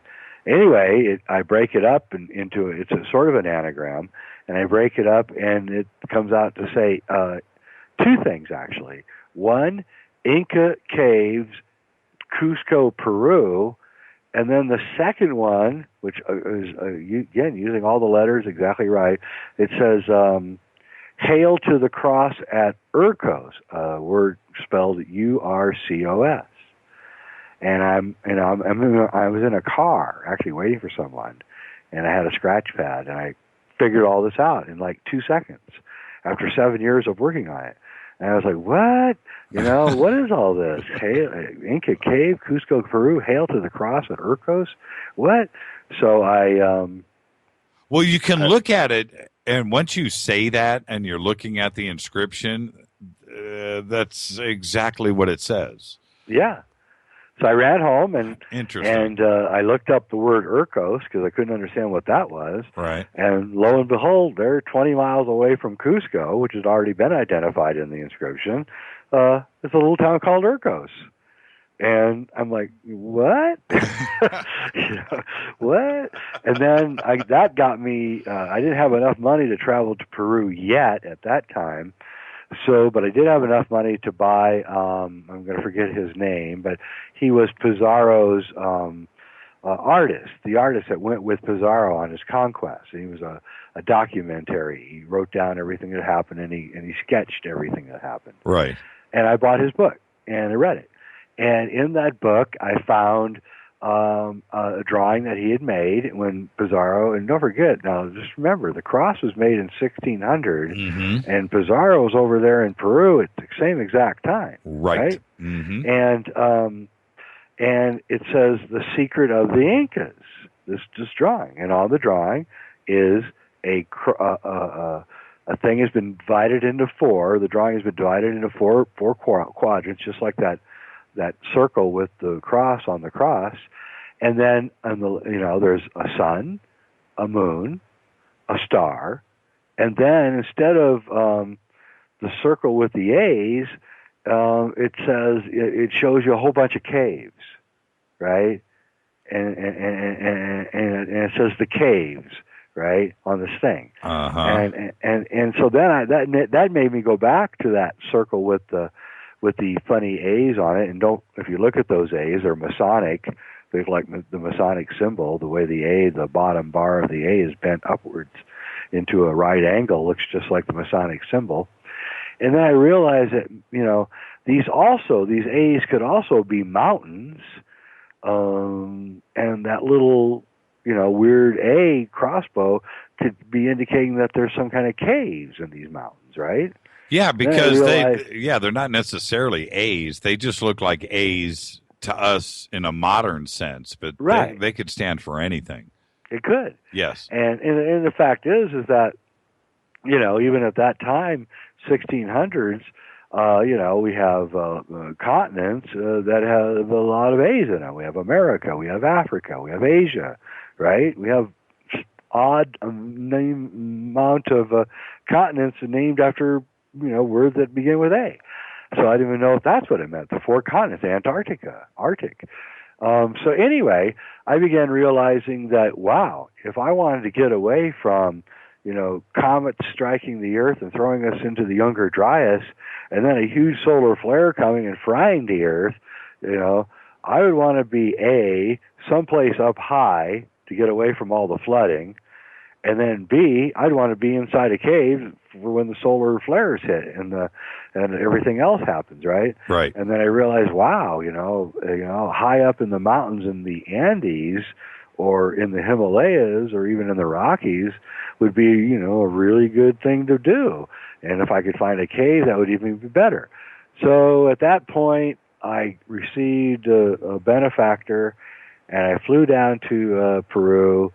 And lo and behold, I discovered that all over the Andes Mountains are tunnel systems and caves and rumors and a history of people being lost in these huge, long tunnel systems and some never coming back and Peruvian army getting lost in them and never being seen again.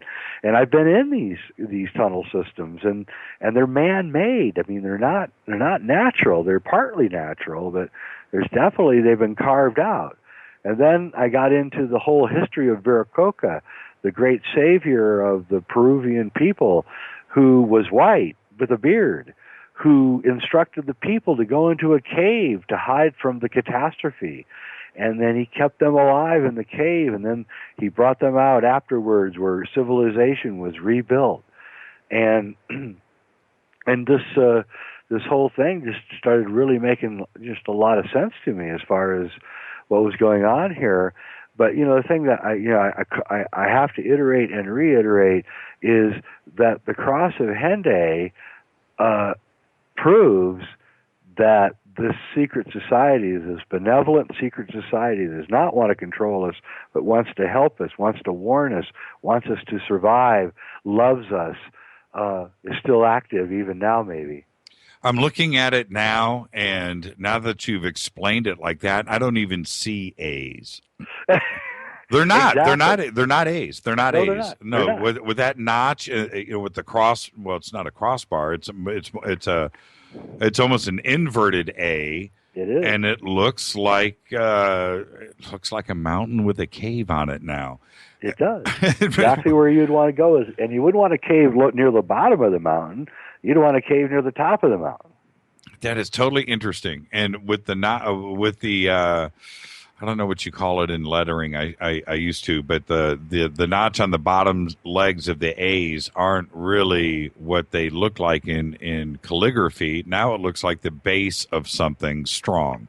Yep. That's exactly what it looks like to me. Interesting. Now, why? Maybe you blew this past me. Why 4 of these? Is it 4 different mountains, 4 different chunks of I believe comet? that's exactly right.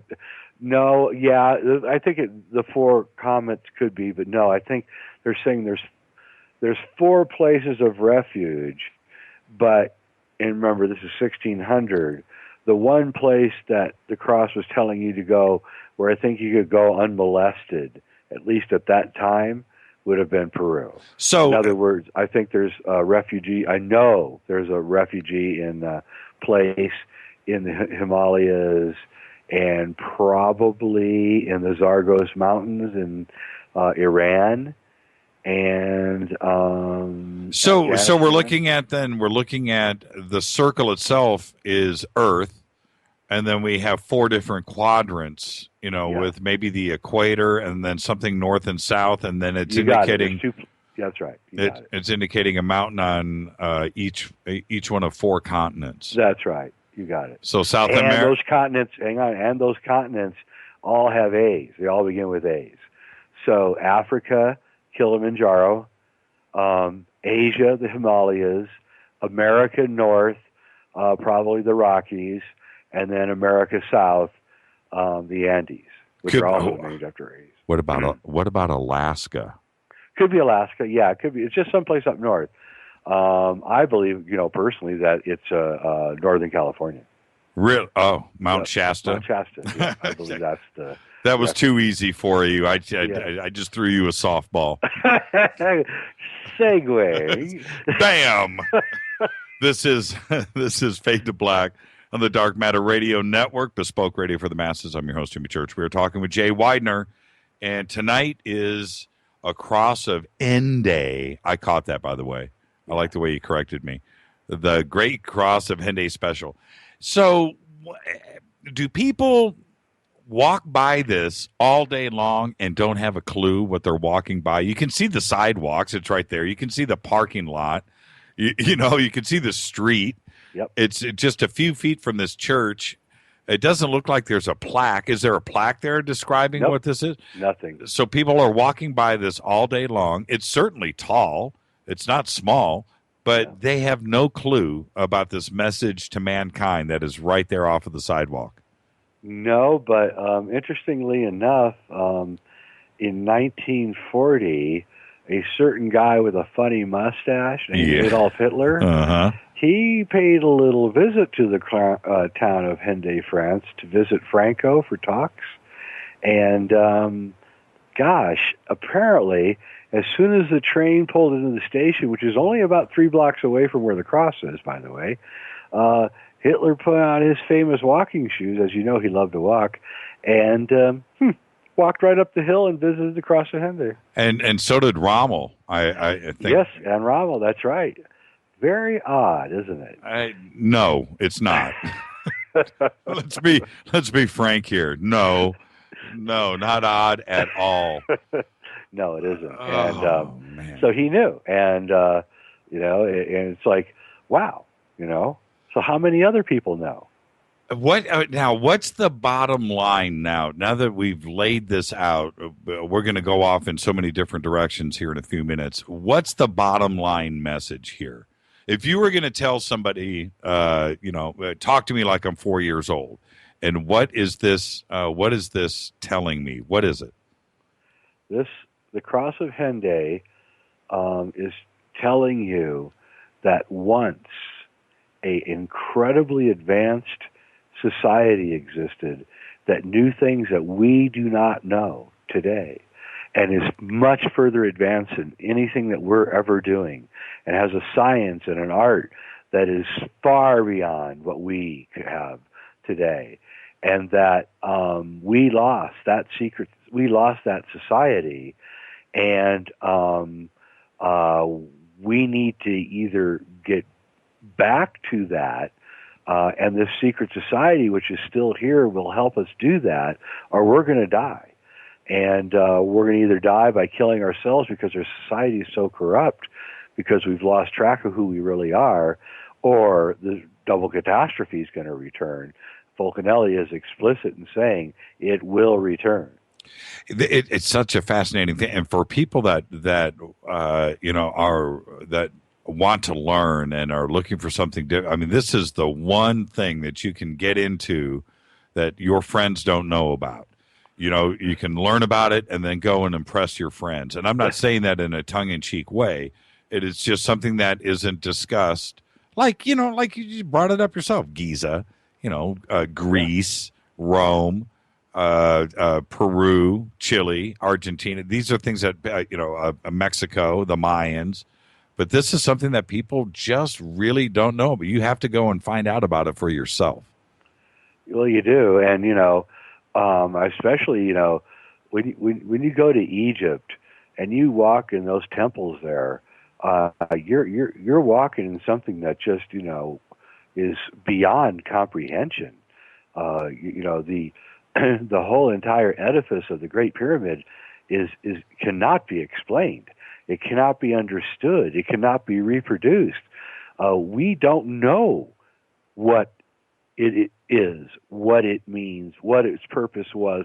We don't know how it was built. We don't know why it was built. We don't know the intricacies of things that happened when it was built, for whatever reasons that they did these things, and they did it, out of pure compassion to and it didn't work, by the way. That's what's sad. It didn't work. We don't know what the pyramid, we've lost the secrets of the pyramid. And I think the Cross of Hendaye is a meager attempt by this secret society to somehow keep the secrets that were once in the pyramid alive and well. So you're saying something that I say on this show all the time, which is the Egyptians, the pharaohs, and when Upper and Lower Egypt came together, that the pyramids were already there. Oh yeah, they just inherited them, right? Oh yeah, it's pretty clear. I mean, Herodotus says that the pyramids had been there for many, many, many thousands of years before the Egyptians' civilization arose. So, I don't even believe that the people that lived in Egypt built them. I believe it was a group that came from somewhere else, probably the same people that built Göbekli Tepe and built it. And they built it as a monument, like I said, to ensconce the last vestiges of their great civilization, so that knowledge would not be forgotten. And yeah. If I'm Khufu and I build that thing for me, I put my name on it. No kidding. I put my name on it. I spell out my name in blocks. Yeah, well, how about Pharaoh Menkar? He had such a bad view of himself that when he built his pyramid, he just built this little tiny little thing, the third one. He didn't think much of himself, so he just built a little tiny one. Well, they realized, when you look at the construction of the Great Pyramid, that it can't be replicated. If it could have, they would have built a few of them. And there's no Mark way. Lerner, the Egyptologist, he tried to build a 9-foot tall pyramid. Yes. With manual labor, and they gave up and had to bring a crane in. It's one of the funniest videos you can ever watch, actually. Ever. Yeah, absolutely. Okay, let's start doing a couple of segues here. All right. first off, because this now officially will start to come into play with Hendaye, who are the Illuminati? The popular definition of the Illuminati. Well, the Illuminati are they're the so there was a secret society of those Masonic, very high advanced Masons, which I believe were holding all of the great secrets. And this group got infiltrated in like 1700s, something like that, 1600s. And this group of infiltrators wanted to know all the great secrets for themselves, but they weren't going to use it for the benevolence of humanity. They were going to use it for power. And the original group that was in these secret societies in Europe realized who the infiltrators were and that they had no good intentions, and there was a break, and they split. And the new guys, the infiltrators, went after the other guys, who I believe is the benevolent secret society that built the Cross of Hendaye and Fulcanelli is part of, and tried to find them and forcing we'll call them the good guys, forcing the good guys to have to go into hiding. And they've been in hiding ever since. And so the good guys, the anti-Illuminati, they have to use kind of emissaries to do their work. They can't go out into the world because they'll get caught by the Illuminati. The Illuminati wants them because the Illuminati believes that they have the secret of immortality, the Elixer of Life, which they probably do. And you have to really be careful. Let's just try to imagine for a second that there really was an elixir that allowed you to live, say, to be 300 or 400 years old, okay? Mm-hmm. Let's just imagine for a second that this elixir really existed, right? Let's say that Jimmy Church had a vial of this liquid. Right? I do, actually. Yeah. Well, let's just say that you really did. Okay. Right? And you had been around now for about 150 years, and you still looked like you were 32. Okay. Right. So you're starting to kind of get noticed, right? Right. People are going, hey, wait a minute, this guy's not aging, right? Right. And you have to keep moving around. You'd have to start doing things. You'd have to start worrying about getting caught. Right. And why would you have to worry about getting? Well, because every single person in authority wants that vial. Right. Everybody wants that vial, in fact. And I'm accumulating wealth because I'm not dying. I'm around for a long time, so I acquire wealth and I acquire knowledge. And you're outsmarting everybody. I'm outsmarting everybody, right? You're the smartest guy in the room, for sure. Sure. And so, the very first warning in all the alchemy books is to don't tell anybody, right? Because they will kill you for it, right? And so, just for a second, assume that this really does exist. I actually firmly believe that there is an elixir of life that will allow you to live a lot longer. I absolutely believe it's not all that hard to believe, and I can actually explain how it works even, so that the body would not age.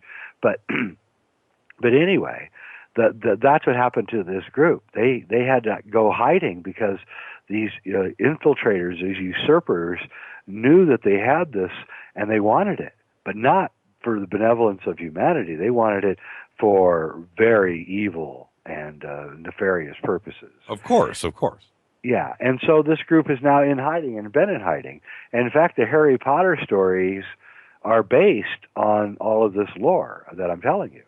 The first Harry Potter movie is saying that somewhere in the middle of the mountains, somewhere in Europe, there's a castle where no one knows what goes on in this castle, and special children are looked out and sought after, and then brought to the castle where they're taught magical arts. Right? This is exactly what is going on. Which is why I believe the Harry Potter stuff resonated so well. Steve G. By the way, Steve G. just tweeted that he spoke to your wife and that you're 554 years old. I'm just letting you know. It's out. It's out. It's on Twitter right now. Yeah, well, I don't look like I'm 32, unfortunately. I look like I'm 525. I have not discovered the Elixir of Life. If I ever get it, I would like to imagine that the best way, if you had the Elixir of Life and you wanted to get it out, all over the world, because it could actually, in my point of view, let's just say that I invented the Elixir of Life tomorrow, right? I somehow had my alchemy book and I discovered it. And I released it commercially. I created a plant and I started manufacturing it, right? Mm-hmm. Let's just say the Illuminati let me do this, which Mm-hmm. they wouldn't. But let's just say they did, right? Mm-hmm. Mm-hmm. The first thing I would do, as soon as I invented it and started deciding I was going to go public with it, is give it to Brad and Jolene, right? Okay. Yeah, and have them start taking it, right? Right. And then everyone would want it, right? Okay. Right. Okay, right? Right. So what would happen if you, me, and all of a sudden, 6 billion people just woke up tomorrow morning and realized that, oh my God, I've got 450 years left to live. You wouldn't right? have kids. Well, you might have kids. That wouldn't have. But what you wouldn't do is you certainly wouldn't have any wars. I'm certainly not going to go fight in a war if I've got another 450 years to go here. Yeah, what's the reason? Exactly. You're not going to pollute your water anymore because you got to be drinking that crap for the next 450 years. So which right? means, you know what? I'm going to cut you off. Nobody would do anything. So there would be no more money. You wouldn't. Why would you want to work? Who cares? I've got 500 years left. And so there's no reason to go to war, so there's no war money. There's no reason for oil. There's no reason for anything. Everybody would just go to school and hang out. That's exactly right. It would be a paradise. Yes. And all the pressure, because really the stress and pressure of our life is that we know we're going to die. That's it. And that we have to make so much money, so I have enough money so I can retire the last 15 years of my life. Right. Oh my God, I'm going to die. Right? And then healthcare, the whole thing, I'm scared. And then also it cuts out the whole fear as a business model, which is what the corporations and the Pentagon and the pharmaceuticals and are using on us, right? Because suddenly the fear is gone. It's like, wait a minute, I'm not going to die. And I think this is really the one thing that the Illuminati doesn't want to ever have happen. No, it stops the machine. It stops the machine, exactly. And so, but I think the good guys, this is their end game. And I think that I think this is why Obama wants to censor the internet. And if you look at what the powers that be are doing, it's like they're watching our awakening and they're trying to plug every hole they can before we're completely awake. Who wouldn't you give the Elixir of Life to? Like Lady Gaga, she doesn't get it, right? Nah, George Bush, Lady Gaga, Dick Cheney. Wow. Yeah, right. Yeah. There's a lot of people that don't get it. Yeah. Those people should actually be arrested, honestly. Yeah, they should be arrested. Wow. Dick Cheney should be in jail. Wow. I'm sorry. Man, I saw this video the other day. I don't want to get sidetracked at all, but I saw this video of Bush Sr. talking. I hadn't seen him in a long time, and man, he doesn't look good. No, he's going down. Yeah. He's that's it. He's got one foot in the dirt. Oh yeah, he lived a good life. Yeah, he did. Well, good by his standards. Yep. So anyway, but yeah, he just didn't look healthy. He just, no. I don't know. How old is he? He's about 150. Oh, Elixir of Life. Elixir of Life, brother. Okay, so what's the formula? And did Fulcanelli, when we're dealing with alchemy, did Fulcanelli or did any other alchemist, is this formula out there somewhere? Oh yeah. His student Eugene Canciale, he's the guy that had the Harry Potter thing happen to him. It was in 1950s, and he received a sealed letter in the mail, just like Harry Potter does in the first movie, and it said, go to the train station in Seville, and that's in Spain, And he goes to the train station at a certain time, and don't forget that's where Harry Potter goes. He goes to a train station. And unlike Harry Potter, though, Eugene Cancela is picked up in a limousine, blindfolded, and taken into the Pyrenees Mountains, drives around in the Pyrenees, and obviously you don't want him to know where he's going. He gets out of the car. This is Eugene Cancela's story, by the way. Yes. He gets out of the car, and he's at a castle where everybody is dressed in medieval clothing, just like Harry Potter. And he's given a room, and he realizes that it's an alchemical school, and that there's all these people there that are learning alchemy. And then he meets Fulcanelli. And Fulcanelli is 30 years younger than he was when he last saw him, which was 30 years earlier. It's such a great story. And and I believe that, he came back, and I believe that what's-her-name, Rowling, had read this same source material as me and wrote the first Harry Potter book.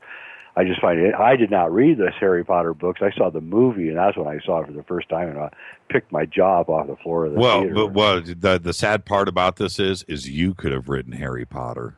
I could have. I'd known that it. But again, this is a true story, if you believe him, and I do.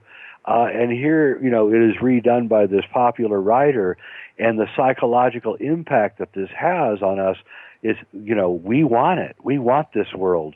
We want to believe that there is this castle where, good children are taken and taught, arts that'll help us all out. And it appeals to this, pagan European sensibility. And I think, that's not an accident. You're a director. You're a screenwriter. You've had a lot of success. Why isn't this movie being made now? Which movie? The Fulcanelli movie. I don't know. They should be. They should make it. It's an incredible movie. But maybe someday it will be made. There's a lot of interesting stuff going on, and the problem with the movie business is just that it's just completely falling apart right now. So yeah. But you're doing pretty good. Okay, let's get back to the Elixir of Life. Okay, So what's the formula? Can you share it with us?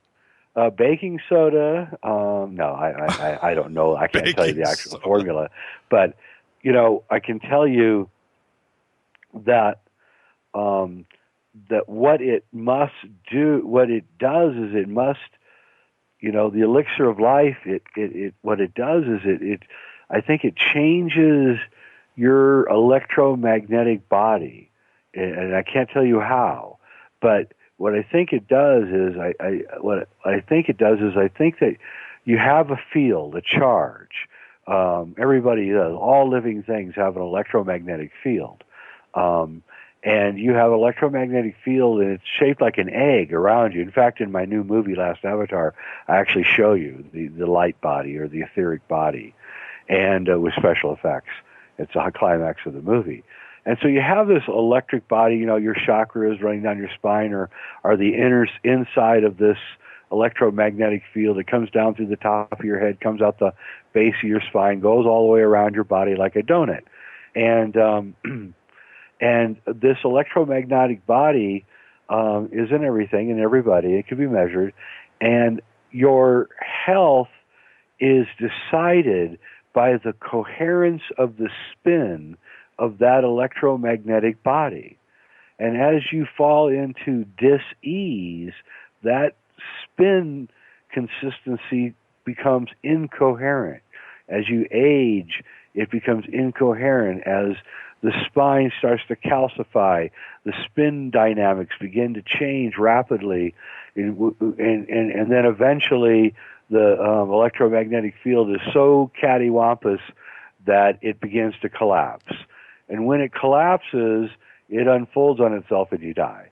And so then the key to health and science and longevity people and people on the cutting edge of health know what I'm telling you is absolutely right, know that the key to health, besides a bunch of other factors, is keeping this electromagnetic body in coherence, fully charged and in coherence. So it's it's vitally important. And so, they say, well, take a lot of greens and eat alkaline as much as you can. Try not to eat acidic foods and things. And this is all part of it. If you eat a lot of acidic foods and you don't eat a lot of leafy green vegetables and stuff, it causes a resistance in the line, in the electromagnetic line. And so the more and more resistance you get, the weaker and weaker the field gets, then the field begins going incoherent, and pretty soon you're sick. And, things like yoga and meditation and even walking in the woods will bring back this field. And it's vitally important. And I think the secret of the Elixir of Life is that it restores and revitalizes that electromagnetic field that is slowly dying in all of us. Did Cancelliere himself actually describe this? And well, answer that first. Then my next question is directly back to him. No, I don't think Cancelliere. See, here's the thing: Cancelliere got invited to this school, and then 2 weeks later he got invited out. And now, in his speaking of it, and the way that he talked about it, it could have been, to me, in my research, you're the guy, but was almost in the third person. Do you think he was describing him, that maybe he was Fulcanelli? And I'm going out on a reach here, but do you think it was himself as Fulcanelli? And do you understand what I'm saying? No, here's what I think happened. I think he thought that he was being invited to the school because Fulcanelli thought that he was a great genius and he was going to become a great alchemist. That's what he thought, right? Right. But what was really going on is, frankly, Fulcanelli must not have thought much about him outside of him being a good emissary. And I believe it was at that point that Fulcanelli gave him the Hendaye chapter and said, go back and reprint the book and put this at the end. And I think that was what was really going on. And Cancelliere thought it was one thing, but Fulcanelli had completely other intentions. You don't think Cancelliere was maybe throwing up a smoke screen because he was really Fulcanelli and he actually wrote the book? You don't think he was? He was not Fulcanelli. No. Okay. You feel good about that? Absolutely. Okay. He doesn't have the intellectual weight to pull off a Mystery of the Cathedral. Well, he did show up with the only copy of it, right? He did. Yeah, he did. And he's instrumental in the story. But at the same time, where did the missing Hendaye chapter come from? And, why? And that begs the question, okay, so why did they put the Hendaye chapter in the reprint, right? I'm going to ask you, why did they put the extra chapter in the reprint? To call attention to itself. Interesting. Yeah. Obviously, Fulcanelli was getting quite worried about something and decided to blow the big one and get it out there, which was the secret info on the Cross of Hendaye, which is interesting because that came out in 1956, I believe. That was I wanted you to lay that out, everybody, the timetable that we're talking about. The reprint came out in 56, and still no one really examined the Cross of Hendaye until I did in 1986. So it's still kind of odd and weird that, he puts out this book and a lot of people, a lot of influential people read it, yet no one thought to look into the Cross of Hendaye and try to explain it, which it's almost inexplicable. It's almost like when I first asked Robert Bauval, the guy who discovered the belt stars of Orion. Right, over Giza. Yeah, when I first asked him, I said, wait a minute, man, the belt stars of Orion have been in the sky for thousands of years. The Great Pyramids have been there for thousands of years. How come no one in the world has ever seen this correlation until you? And he just looked at me like, hell if I know. That's kind of why I think about the Cross of Hendaye. It's like, why didn't anybody ever take up an investigation of this thing? Before we get to the top of the hour, I have to ask you, that begs to ask the question, then who were you approaching about the Cross of Hendaye for information? What do you mean? Well, you go to France, you go to the church, you're there, you're at the cross. Who do you ask information if nobody was really concerned about it? I mean, who do you turn to? I had just books. I didn't have anyone to talk to. So I just started reading everything I could about alchemy, about French history, about sacred science, about Egypt, about anything that could help explain what all that stuff meant on that cross. And then slowly I realized that I was actually beginning to uncover a thing that was coherent, which was called sacred science. Sure. Which is the secret science of this previous civilization. Were you a loner in that town? You know, there's the crazy American guy asking about the cross. I was. And I actually had French girls laughing at me, you know, measuring and photographing, and they come by just giggling at me like, what is this guy doing, right? Well, they do that anyway at Americans. So they do. You know. We're not well liked over there. No, not at all. No. Okay. This is Fade to Black, only on the Dark Matter Radio Network, bespoke radio for the masses. I'm your host, Jimmy Church. We are talking with Jay Weidner. And tonight, it's a Cross of Hendaye evening. And with that, let's change gears a little bit. This question has been up here, floated by on Twitter about 20 times now. This is from Nancy. She wants to know, is the Philosopher's Stone a symbol to a state of mind or a mastery of thought? It is the... That's a good question. The Philosopher's Stone is an object that you have to make in order to get the Elixir of Life. And to make the Philosopher's Stone, it requires many, many qualities. One of the qualities is a humble attitude. Another quality is an inquisitive and curious nature. Another quality is intellectual ability to solve problems. And you'll find that the only way that the problem can be solved of what is the Philosopher's Stone and how can it be made is that it requires a certain pedigree of person, a certain kind of person, and only a certain kind of person. And that's the whole point.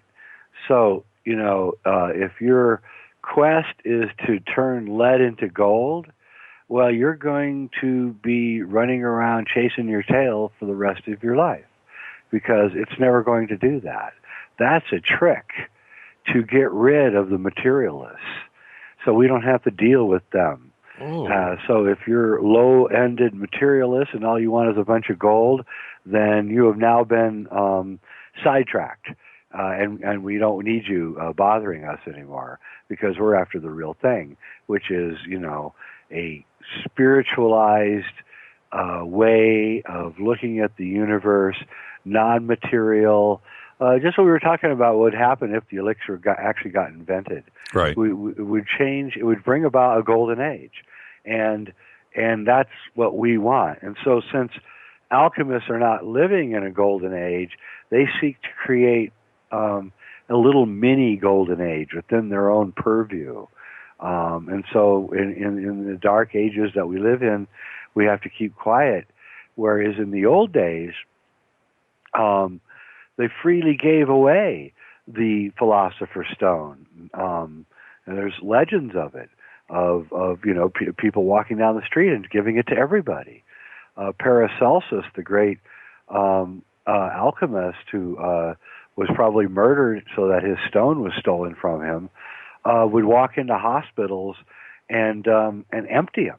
He would walk into hospitals with hundreds of patients, and an hour later there would be no patients in the hospital.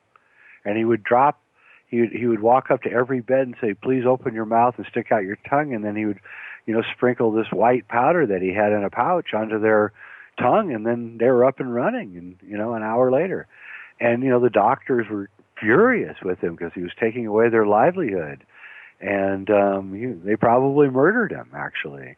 So being an alchemist and pursuing the stone is a way to really get your ass killed. And I can't tell you how many people died in jail refusing to give kings the recipe for the stone because the kings weren't allowed to have the stone. They were power-hungry crazies. The last thing that you would want is to have them have the stone. So what's going on here? You have the Illuminati, the bad guys, on one side of the fence, and then you've referenced the good guys. And the good guys on the other side of the fence are the alchemist, or can an alchemist, the followers of Horus. Yeah. Can an alchemist be part of the Illuminati? No. No. And any of the members of Horus, they don't cross over either, correct? No, they would never do that. They would never do that. So they are constantly in a bright ray of sunshine, so to speak. Well, this goes into another subject which everybody wants to talk to me about, which is the Archons. And the Archons were the Nag Hammadi texts, which were found in 1945 in Egypt in clay jars, or 2,000-year-old texts from the Egyptian-Israeli region of the world. And I got interested in the Nag Hammadi because I wanted to read, texts that had not been touched by anybody, had not been censored, had not been rewritten. And because, I'm getting really frustrated with modern texts because I can tell they've been messed with by popes and kings and historians. And so, everything's just spun all the time, either by Rome or by England or whoever it is. And so when the Nag Hammadi got translated, I eagerly got a copy of the translations and started reading them. And there's a chapter in the Nag Hammadi called The Hypostasis of the Archons, which you can read online, by the way. And this chapter is a warning about an extraterrestrial force which is invading the planet and taking over men. And and they're called the Archons, these parasitical spiritual parasites. And the Nag Hammadi says, they're very dangerous, and they're taking over kings, and they're taking over lords. In fact, Archon means lord or ruler.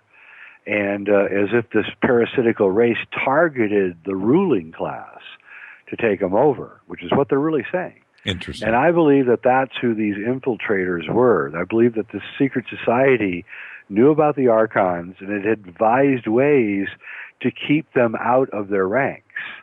And I could go into that in some detail about how early Masonic rituals were designed to discover infiltrators. And I believe that somehow the Archons had figured out a way to get past these early tests that had been devised, and they began infiltrating into this secret society, and eventually the good guys realized that the Archons were inside the gates and that they had to abandon the whole thing. Were the Archons physical? They're non-physical spiritual parasites that manifest and can get into humans, and once they get into you, then it's pretty hard to get them out. So I guess what I'm asking, were the Archons taking over somebody's body and then infiltrating? That's what I mean. Were they physical? Were they infiltrating into the Freemasons and in somebody else's body? Yes. Interesting. That's exactly what it says. Interesting. That's exactly what it says. And the Archons, they greed after lust and depraved sex and violence, and they encourage war. And in fact, Graham Hancock, again back to him, he's writing a series of novels called the War God series right now, which is all about how the Archons are manipulating both sides in the conquest of the Americas, both Montezuma's side and Cortez's side, right, so that he can get maximum blood lust out of the whole thing, and that's his whole point. And it's a brilliant evocation of how the Archon system works. And I think, and here's the thing I always tell people. Well, here, I'll go to the next step, and then I'll say this. Okay. I believe I'm the first person, I'm not sure, but I believe I'm the first person that made the connection between Archons and psychopaths. I was reading Robert Hare's great book, Snakes in Suits. He's a doctor who specializes in psychopathic behavior, and he was describing psychopaths, and I realized, how incredibly close his description was to the Nag Hammadi's description of the Archons. And that got me off, this is about 4 years ago, and that got me right off on studying psychopathic behavior and psychopaths and the whole thing. And I realized that psychopaths were probably people who had been invaded by Archons. Hitler invaded. Yeah, they have no empathy. Right. They can't think of. They don't understand. People say, well, psychopaths don't have any fear, and they don't. It's not because they're fearless. It's because they don't have any emotions. They don't understand any emotions. They don't get it. They don't get any of it. They don't get love. They don't get fear. They don't get any of it. They're completely devoid of these emotions. And they have a brain that Hare shows us that their brain is different. It's a different brain than our brain. Proof that this invasion literally changes the inside of the brain and the shape of the brain. And then I started looking at the psychopaths, and they're only 3% of the population, but my God, you'd think there were 90% of the population. Their effect is so, horrible. This is why I mentioned Cheney before. I believe Cheney is an Archon. And he gets off on all this horror and war. And so I think the good guys in this Masonic group, or whatever group it was, realized that the Archons that were inside the gates, and that they had no other choice but to abandon the whole game and run for their lives, and they're still running, and the Archons are still after them, and the Archons are gaining in strength even as we speak, and I regard the Archons as the greatest danger that humanity faces right now. What about the followers of Horus? Are they able to infiltrate that group? No, what the followers of Horus have been forced to do is to do everything by extraneous methods. So since they can't show their face in public without getting caught, then they have to resort to other things, which is where the Harry Potter comes in. They recruit people via their dreams. And this is also in my new movie, The Last Avatar, how the good guys are hiding in Mount Shasta, and they recruit people to help the cause, the good cause, through their dreams. They find out who they are, and then they kind of open up passages for you and make things easier for you to find your way to help in the physical world battle against the Illuminati and the Archons. And, and I'm one of those people that has been kind of chosen by them to lead this war. And it's a war. It's a spiritual war. And I firmly believe it beyond any shadow of doubt. And, and they have, it hasn't been an easy path, but I feel their guidance. I fully admit it. I'm not going to deny it. And I believe Fulcanelli is one of them. And in fact, I know it. And I feel their guidance. I feel them doing things for me and helping me, and it gives me a great sense of hope, and I think everyone listening should have hope, because I firmly believe that this group is going to win, that they found some kind of way to overthrow these nasty guys. I'm one of these people that believes that evil starts out really, really strong and gets weaker and weaker as it goes. And good starts out really, really weak and gets stronger as it goes. And I think we're almost at that point now where we're going up in strength and they're going down in strength, where we're going to pass each other like trains in the night. And then they're going to, and I believe that the Illuminati is extremely desperate now, and that they're pulling tricks and doing things that are actually exposing them more than ever. Did Cancele, where do, because he described his trip when he got in the limousine and where he went. Yeah. Are the followers of Horus, do they get together today? Do they have a secret spot where they gather? Yeah. Yeah. Okay. Where? Can you tell us? Do you know? No, I do. Here's the thing, man. I took a trip to where I think they are in 1999, and I was followed by helicopters. Oh, do tell, Jay. Oh yeah, I was everywhere I went. It was in a mountainous region. There was a helicopter right above our car everywhere we went. And when we would stop the car under a tree or whatever, it would try to maneuver itself so it could see us. Shut up. No, I'm serious. And then I realized that, about halfway into this trip, that I was being clearly followed, obviously followed, even to the point where I thought maybe they wanted me to know that I was being followed. And then I went, well, I'm ending this trip right now. I am not going to lead anybody towards these guys. And I gave up at that point. So who do you think was following you? Well, for some reason, what? Okay, wait. Ho. What country was this? I'm not going to tell you. Oh, Jay, come on. I was going to invite you back on the show tomorrow.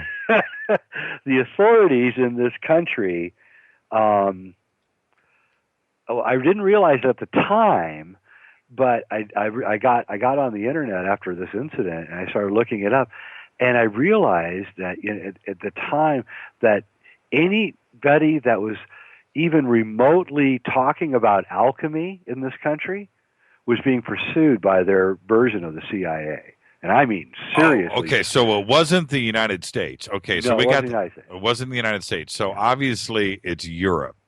Okay, so closer to the Mediterranean or closer to the Baltic? I never said it was Europe. What's that? I never said it was Europe. Oh, man, what a great...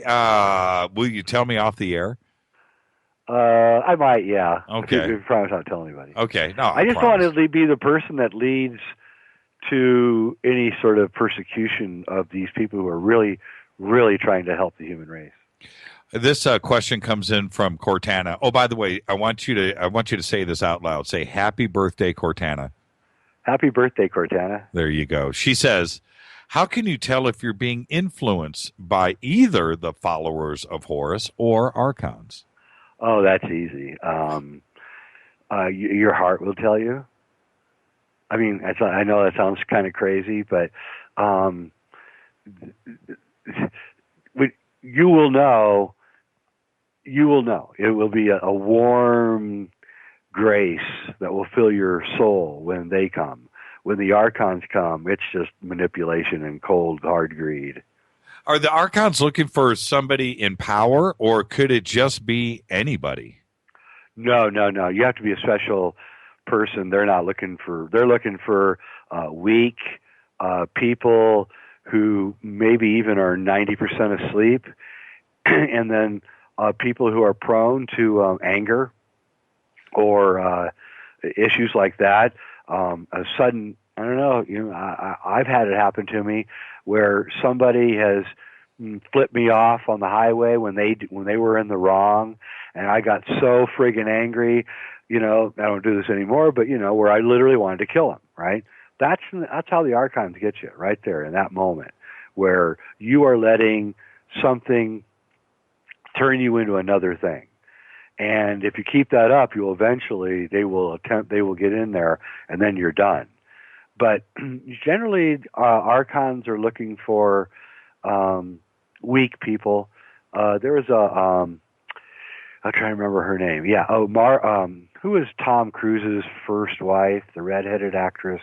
From Australia. Yeah, Nicole Kidman. Yeah, Nicole Kidman. She was in a movie where she played a psychopath. Gus Van Sant directed it. She was a newswoman who had an affair with a neighbor kid. And then they plotted to kill her husband. Right. Okay, that's actually a very interesting movie about psychopaths. But Nicole Kidman was trying to figure out how to do her role, and she couldn't figure it out. And she said to Gus Van Sant, she said, I don't know if I can play this role, and I still understand the character. And he said, okay, imagine that you're walking down the street, and you see this absolutely horrible car accident where a bunch of people are really, get injured horribly. Most people would walk up to that car accident and be frightened and scared or try to help, call the police, call the ambulance, right? Do something, right? He says, yeah. He said, what your character would do is walk up, look through the window at the people dying in the car, writhing in agony, and then attempt to emulate their face. Interesting. Yes. Very interesting. Because a psychopath cannot feel anything. So immediately what they do is they try to emulate what they see. And that is the Archons. That's exactly what the Archons do. They laugh after you laugh. They don't get the joke, but they see you laughing, so they know they have to laugh. So it looks like they're cool and one of us. And once you pick up on this behavior, by the way, and Thomas Sheridan, the great Irish writer on psychopaths, and he believes that the Archons and the psychopaths are directly related to each other. He says that what's going to happen is through the internet, we're going to all start figuring out these behavior patterns, and then pretty soon they're not going to be able to hide themselves anymore. What about guys like Richard Ramirez? Archon infiltration? Totally, completely, yes. So when we deal with serial killers in general, are we saying Archon infiltration? Absolutely. I would actually say that anybody who commits cold-blooded murder has been taken over by the Archons. So not defense murder. No. Defending your house, but if you're planning on killing your wife and taking the insurance money, you're probably an Archon. Archons. Yeah. So you're saying that we're born pure then? Yeah, we are, and we are born pure, and this disease. Spiritual disease has taken. And by the way, this is all in my movie Last Avatar. The Archons are the bad guys in the movie, and this spiritual disease has taken us over, and it's like a cancer. It almost has to go until it burns out the host. And I'm trying to stop that from happening by identifying this now. And once you understand that Archon means ruler, then you can realize that the 1%. I mean, it gives a whole new dynamic to the whole 1%, 99%. It sure does. It does, and you start. I know a lot of these very wealthy people, and they're ruthless. I mean, just ruthless, and they have no caring about us at all. And I'm not saying they're all that way. There are some that are good, but I'm saying the majority of them actually don't care about us at all, and don't actually care about anything or anyone actually. And and the society. Our society is built to stigmatize non-Archons and to award Archonic behavior. So your corporations are, ruthless rule, right? And the one that can do the best backstabbing, stepping on everybody, they're the ones who get to the top. So there's a natural tendency in corporations for psychopaths to work their way to the top. So it would be easy to say Idi Amin Archon, right? Definitely. Okay, but what about Bill Gates? I hate to tell you, Bill. Not only is Microsoft a crappy company, but you're an Archon. Really? So can you be? But not Steve Jobs. No, that was too easy. I wasn't going to go there actually. Yeah. But can you be Archon-y and not Archon? There is a transitionary period which is very dangerous where you begin realizing that that kind of behavior is okay. And once you start going down that path, then it's pretty much over for you. Once you start going down, it's really hard to reverse. Really hard to reverse. And the thing is that the Archons have now invaded everything, the education, science, entertainment, and what they're doing is they're fundamentally creating a situation. Remember, they hate anything spiritual. They hate love. They hate familial love. They hate love between a man and a woman. That really irritates them. They don't like love between parents and children. That really irritates them. So everything they're doing is to stop that, to stop all of that. So they're teaching us love is what they're teaching us. And if you watch movies or there isn't a whole lot of love out there. It's mostly war, killing, action, ruthless behavior rewarded. And this is the Archons trying to change our nature. It's almost like there's a bet between the good guys and the bad guys, and the bad guys say, I can take these nice people and really pervert them. And the good force says, no, you can't. They're naturally good. And they're proving that actually they can do it. And it's up to us to consciously choose to stop them from influencing us, A, and B, any kind of archonic behavior that we are exhibiting, to stop that right away. And be honest, tell the truth, don't hurt each other, be positive. Don't let the fear machine get you down. They use fear as a business model. Don't let that. It's just BS. I'm getting to the point now where I'm not sure what is real. These guys, I'm not even sure Ebola is real. I'm not sure they're just not using that as more fear as a business model. My good friend John Rappaport tells me it's just malaria renamed. So, I think that they're just doing things now to scare us and constantly amping it up because we're waking up to them. So I am, and you know me, I'm the glasses half full guy. I'm positive. I love life. I love my family. I love my fate or not family. I'm just positive guy. What are the signals that if because I'd be the perfect guy for them to try to come after? What would I notice first, and B, how would I get rid of it? And C, and this is coming in from Lisa. She just tweeted, and this is a really good point. She says, then no one has to take responsibility for what they do. The Archons made me do it. So No, I'm not saying that. I'm not saying we give an excuse because they're Archons. I'm saying that we understand the mechanism of the Archons so we can explain the behavior pattern. Sure. Okay. I believe personally that the Archons should be arrested and thrown in jail. I mean, all of them. And even ones that haven't.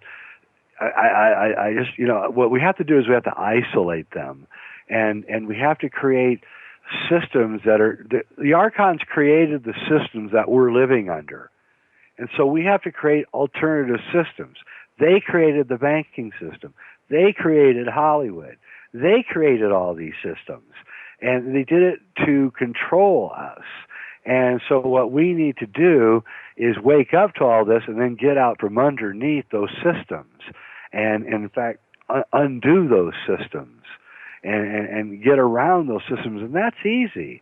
We don't need to be herded into giant cities and eat poison food and GMOs. And I think once you start realizing what the Archon endgame is, GMOs and chemtrails and Roundup and Fukushima and the endless wars and why would the rulers drop depleted uranium into their own atmosphere so their own children could breathe it? None of this makes sense in any way, shape, or form until you add in the Archon factor.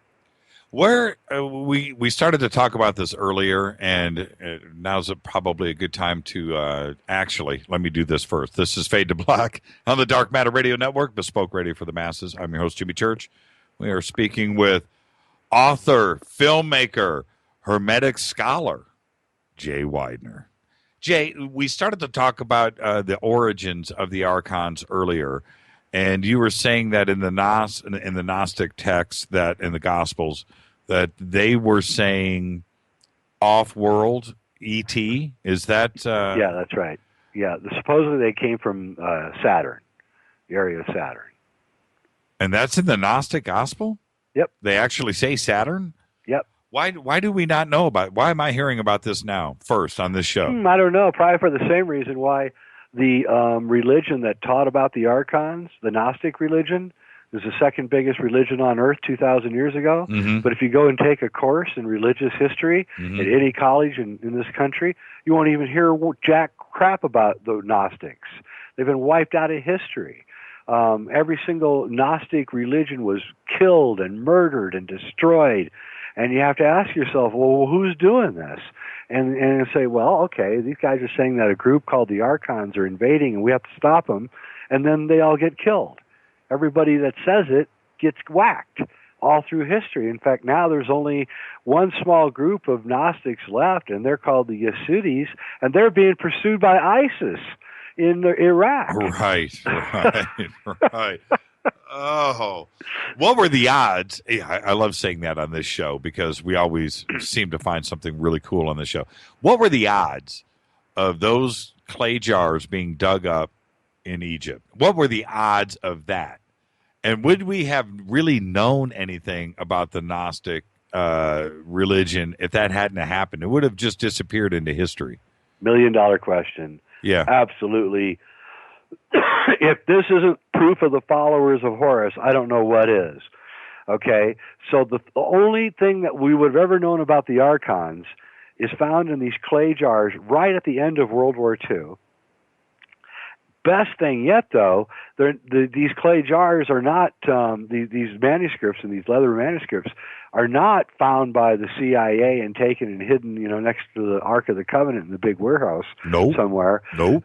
Fortunately, they're found by a real true scholar who's not working for one of the intel agencies, and he starts translating it, and then, of course, he alerts the Israeli authorities, and they come in, and by this time, the gig is up, and they can't do anything about it, and we actually get a true translation, and I believe that this is absolute proof that I believe that this is proof that the absolute most important knowledge that they could get to us besides what's on the Cross of Hendaye, and I don't believe it's an accident at all. Such a fascinating story, and not only that, they actually were using some of those scrolls to light the fire so they could cook dinner.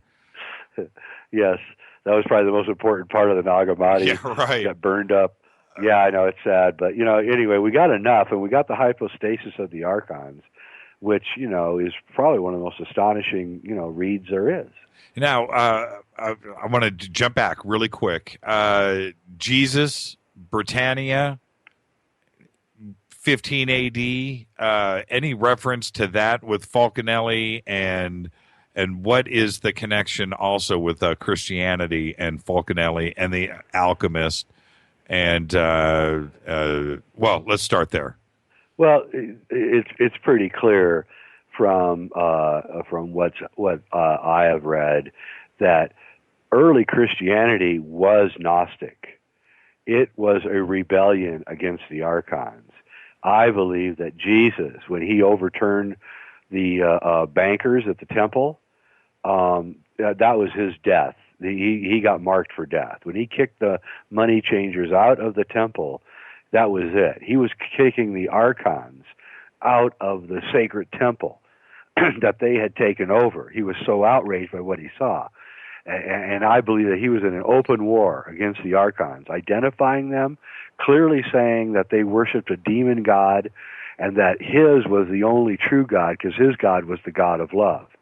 And he showed the way to defeat the Archons was to show that no matter how many horrible acts they commit against you in their lust for violence, you must forgive them.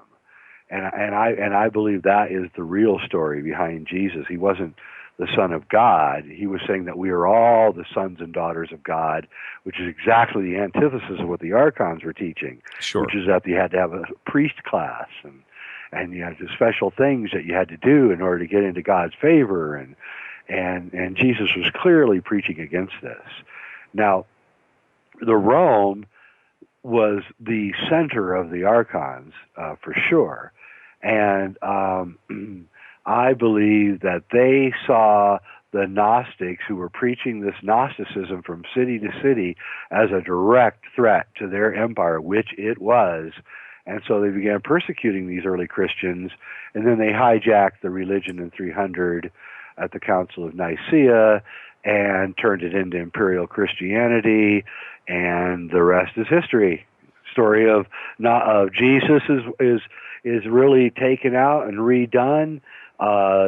Reincarnation is taken out, so now you only have one life to live. So you better live it for the state and fight for the state, and it was changed. It was turned into an imperialistic religion. And every Caesar, that came to power, came in clean and left pretty dirty. Yeah, sure. And let's face it, the popes are just the Caesars, just redone.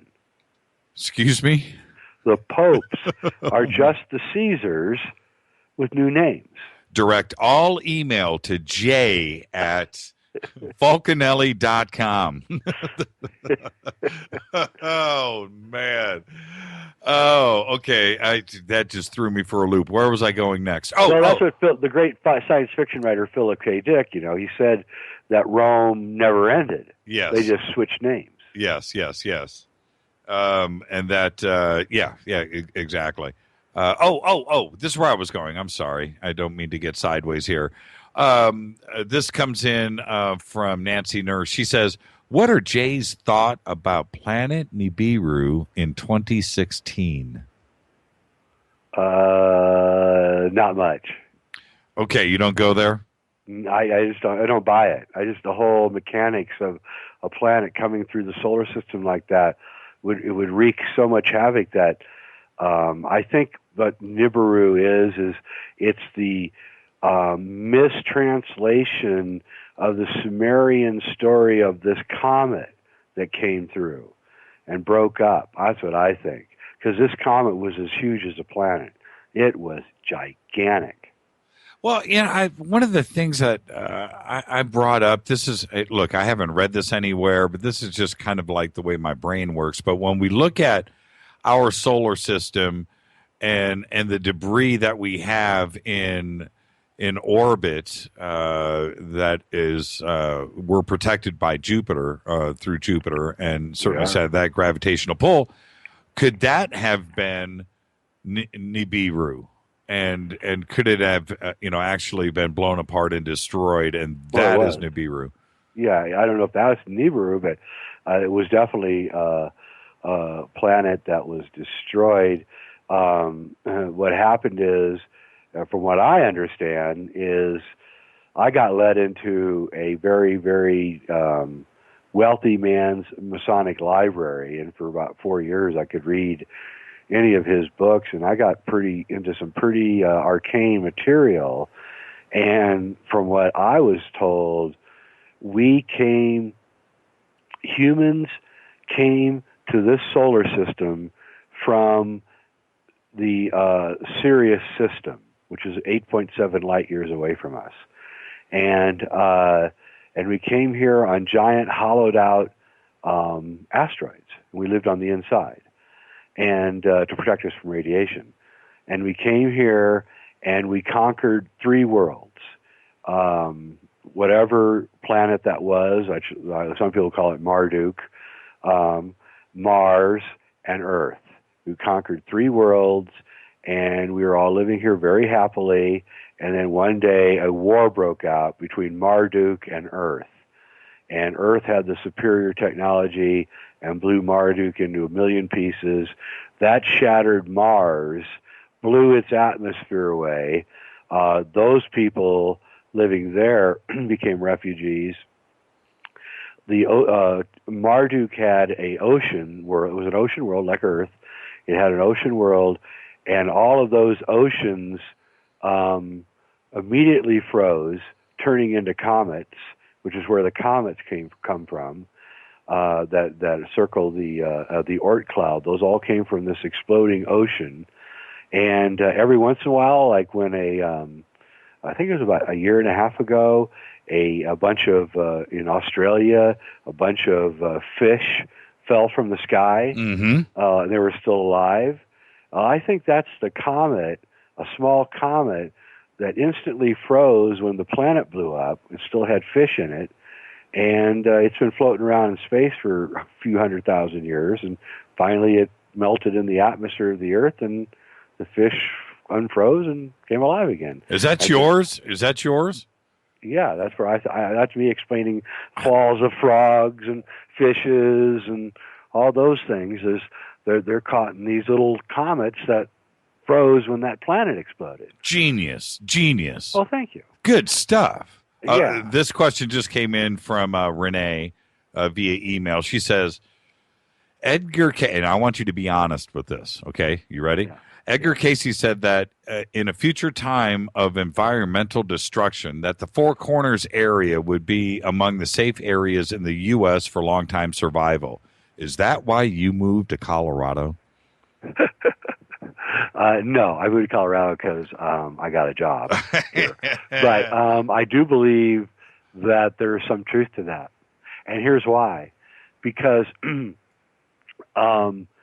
unbeknownst to most people, all under the Four Corners area of the United States are huge, gigantic tunnel systems that have been man-made. And I know people, oh, yeah, well, where's Weidner getting this? Well, there was a guy, he actually turned evidence against Richard Nixon. His name was Bob Dean? Bob Dean, yes. Bob Dean. Bob Dean, right. He wrote a book called Blind Justice about the travails of Watergate and how he's such a hero and everything, right? Right. And I happened to read the book for some reason. I have no idea why I read this book. But near the end of the book, it's a thick book, he says, one of the things that we loved to do in the White House at night was, stay late and drink scotch and listen to, and I'm going to forget the guy, but he was one of the people involved in Watergate, listen to blah, blah, blah, tell us his old CIA stories about discovering the tunnel systems that lay under Arizona and New Mexico.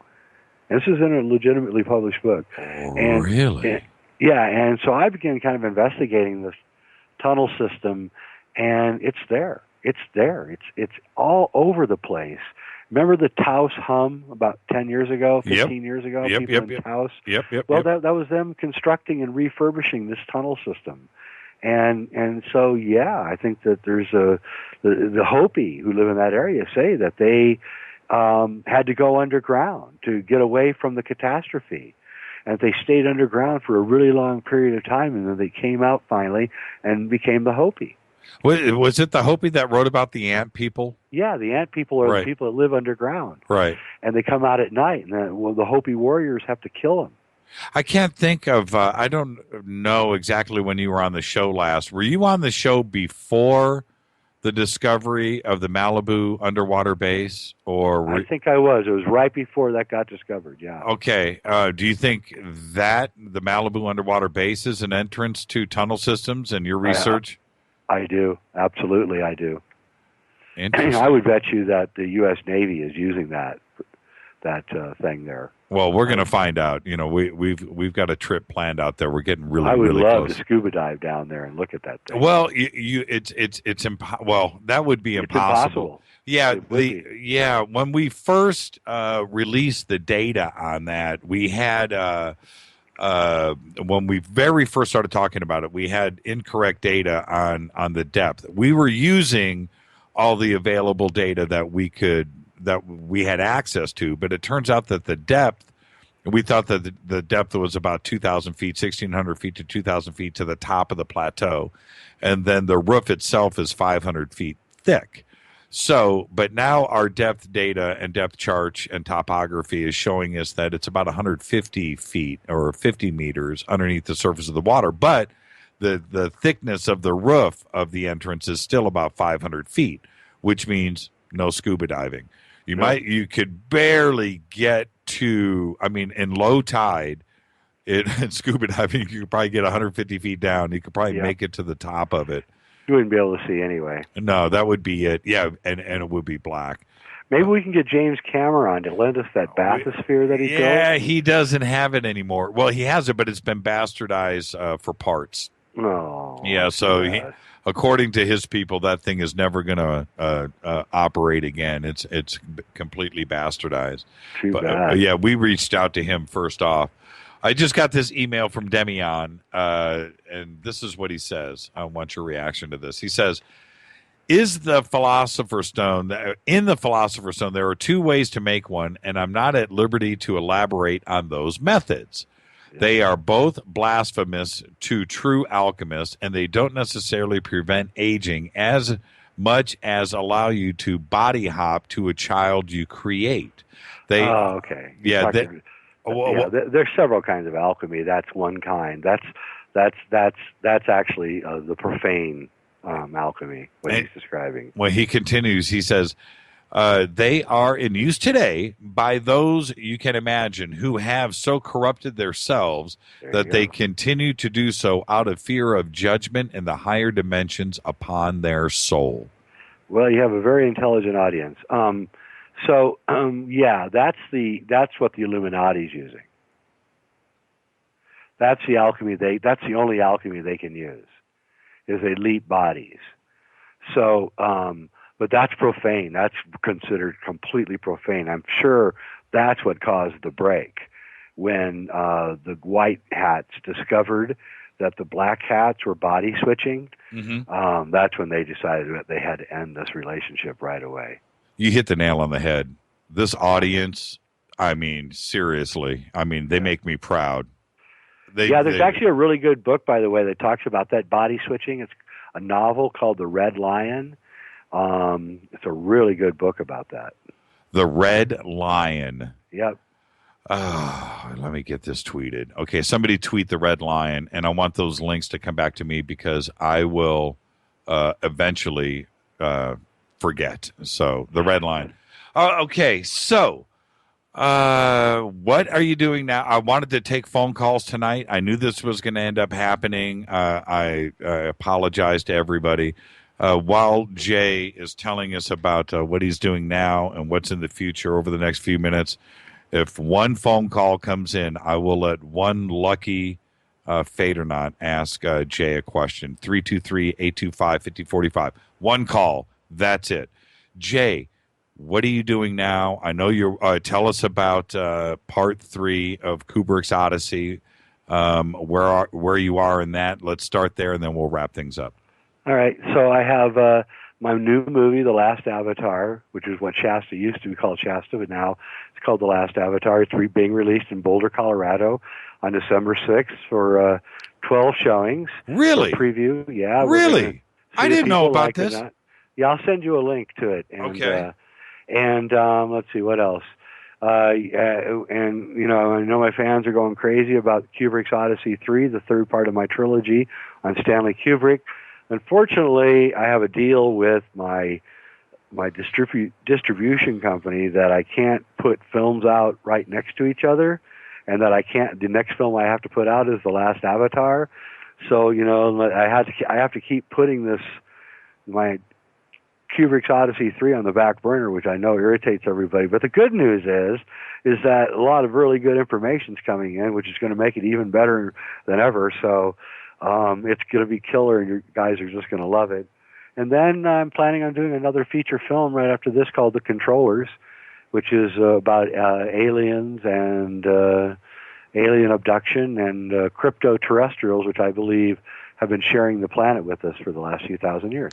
Okay, I want to get back to Kubrick's Odyssey, but let's take a question from Indianapolis. Michael, say hi to Jay Weidner. Hello, Jay. How you doing this evening? I'm doing great, Michael. How are you? Doing good. I have a question. What is your opinion of what happened to Jesus during the lost years? Was he possibly in Britannia? Was he possibly in Asia? Or do you have any knowledge on it? Well, I mean, we know that he went to India because there's a temple there that records him coming to visit with his brother Thomas. So we know he went to India, and I'm pretty sure that there is a link into Britain. From what I've seen, yeah, I think that he may have escaped up into Britain at the end there. But yeah, I definitely think there's a link between both of those places. Now, do you think in the lost years, like 13 to 30, that, and this is just a stretch, is there a possibility he could have learned any alchemy? Oh, I see. To me, when I read the whole New Testament story about Jesus, all I see is alchemy. I see Jesus as fire, Mary as water, the cross is the crux, which is where you cook you do your experiments.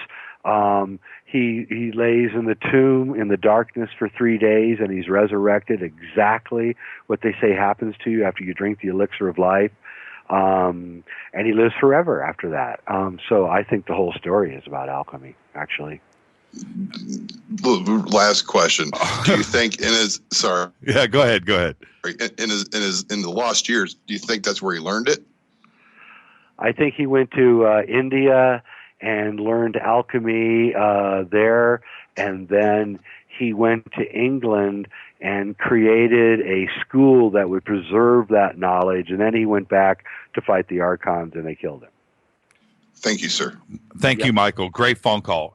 But are we leaving something out here, which is southern France? And we didn't get into René Le Chateau tonight, but certainly if his boat might have landed there, don't you think? I've been to that spot. I think he made a slow pilgrimage up from the Mediterranean through the south of France. I think the Merovingians, the kings of France, were probably related to the bloodline of Jesus, and it was a very powerful thing that he did, and I think he deserves his place as a great hero in the war against the Archons. That's for sure. Everybody's thanking you for coming on tonight. I'm just watching this. Thank you, Jay. Thank you. They're just busting by, and it was just an absolutely great evening. And I can't wait to get you back on. And as you know, whenever you want to come on and hang out, just give us a call, and we'll bounce somebody. All right? All right, man. Good talking to you. Okay, Jay. We have a lot to talk about, so as you know, so we'll chat tomorrow, brother. Sounds good. I'll talk to you. Thanks, Jay. Jay Weidner. Man, I'm sorry. All these calls are lined up here. You know what? I'm going to bang the first one. We got 20 calls here. Hi, you're live on Fade to Black. You missed Jay, but I just wanted to pick up. You're next in line. Who's calling? Awesome. This is Billy, the truck driver. Hey, Billy, how are you tonight, man? Awesome. You need Jimmy. You need to understand that alchemy is one of my favorite subjects, and one of the main questions I had for Jay Weidner was the question of how do the four elements come together to create the fifth element? Because I've got a line. I've already got a line through my work. I've given you the website before. Yes. I've already got a line on the four elements. I can't figure out how the four elements create the fifth element. I've got mathematical proof of the four elements. I've got it. It's binary. It's clearly binary. I can't figure out how to get from the four to the fifth. And I'm figuring that his work with alchemy would probably bridge that gap. But at any rate, you're saying you've already lost your guest. Yeah, so. I kept him on for an extra half an hour tonight, and he's got to work tomorrow. So he's a busy guy, and I was feeling more and more guilty. But when Jay comes on the show, I'm just like you. I've got a million questions. I just can't stop asking questions. Can you imagine being in my position? You just want to sit here. I don't even want him to talk. I just want to ask questions. No, I've even bought those expensive, they're non-released books, but they're based on the alchemical stories of these people from the past. And you want to grab every bit of information that you can get from these people. Absolutely, you do. They're the only trace that we have.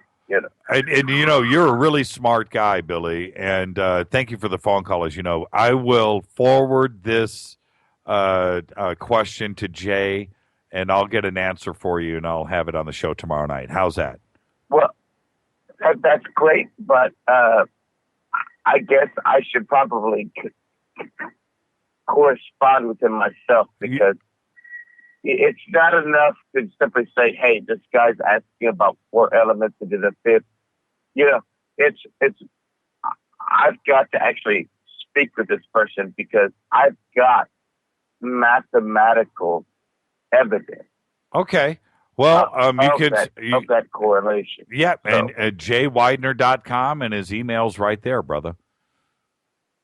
Awesome. Hey, you have a great night and be safe. It was an intriguing show. Wasn't it and fun? I enjoy it. Thank you very much. Thank you, Billy. What another night down. Another night down. Thank you, Jay Weidner. I can't put enough into words. Again, I believe, and I could be wrong here, but is it Space Boy's birthday? Can somebody confirm that for me right now in Twitter? Because if it's tomorrow, is it tomorrow? I don't know. Is it Space Boy's birthday, or is it his birthday tomorrow? By the way, happy birthday, Cortana. You are the bomb.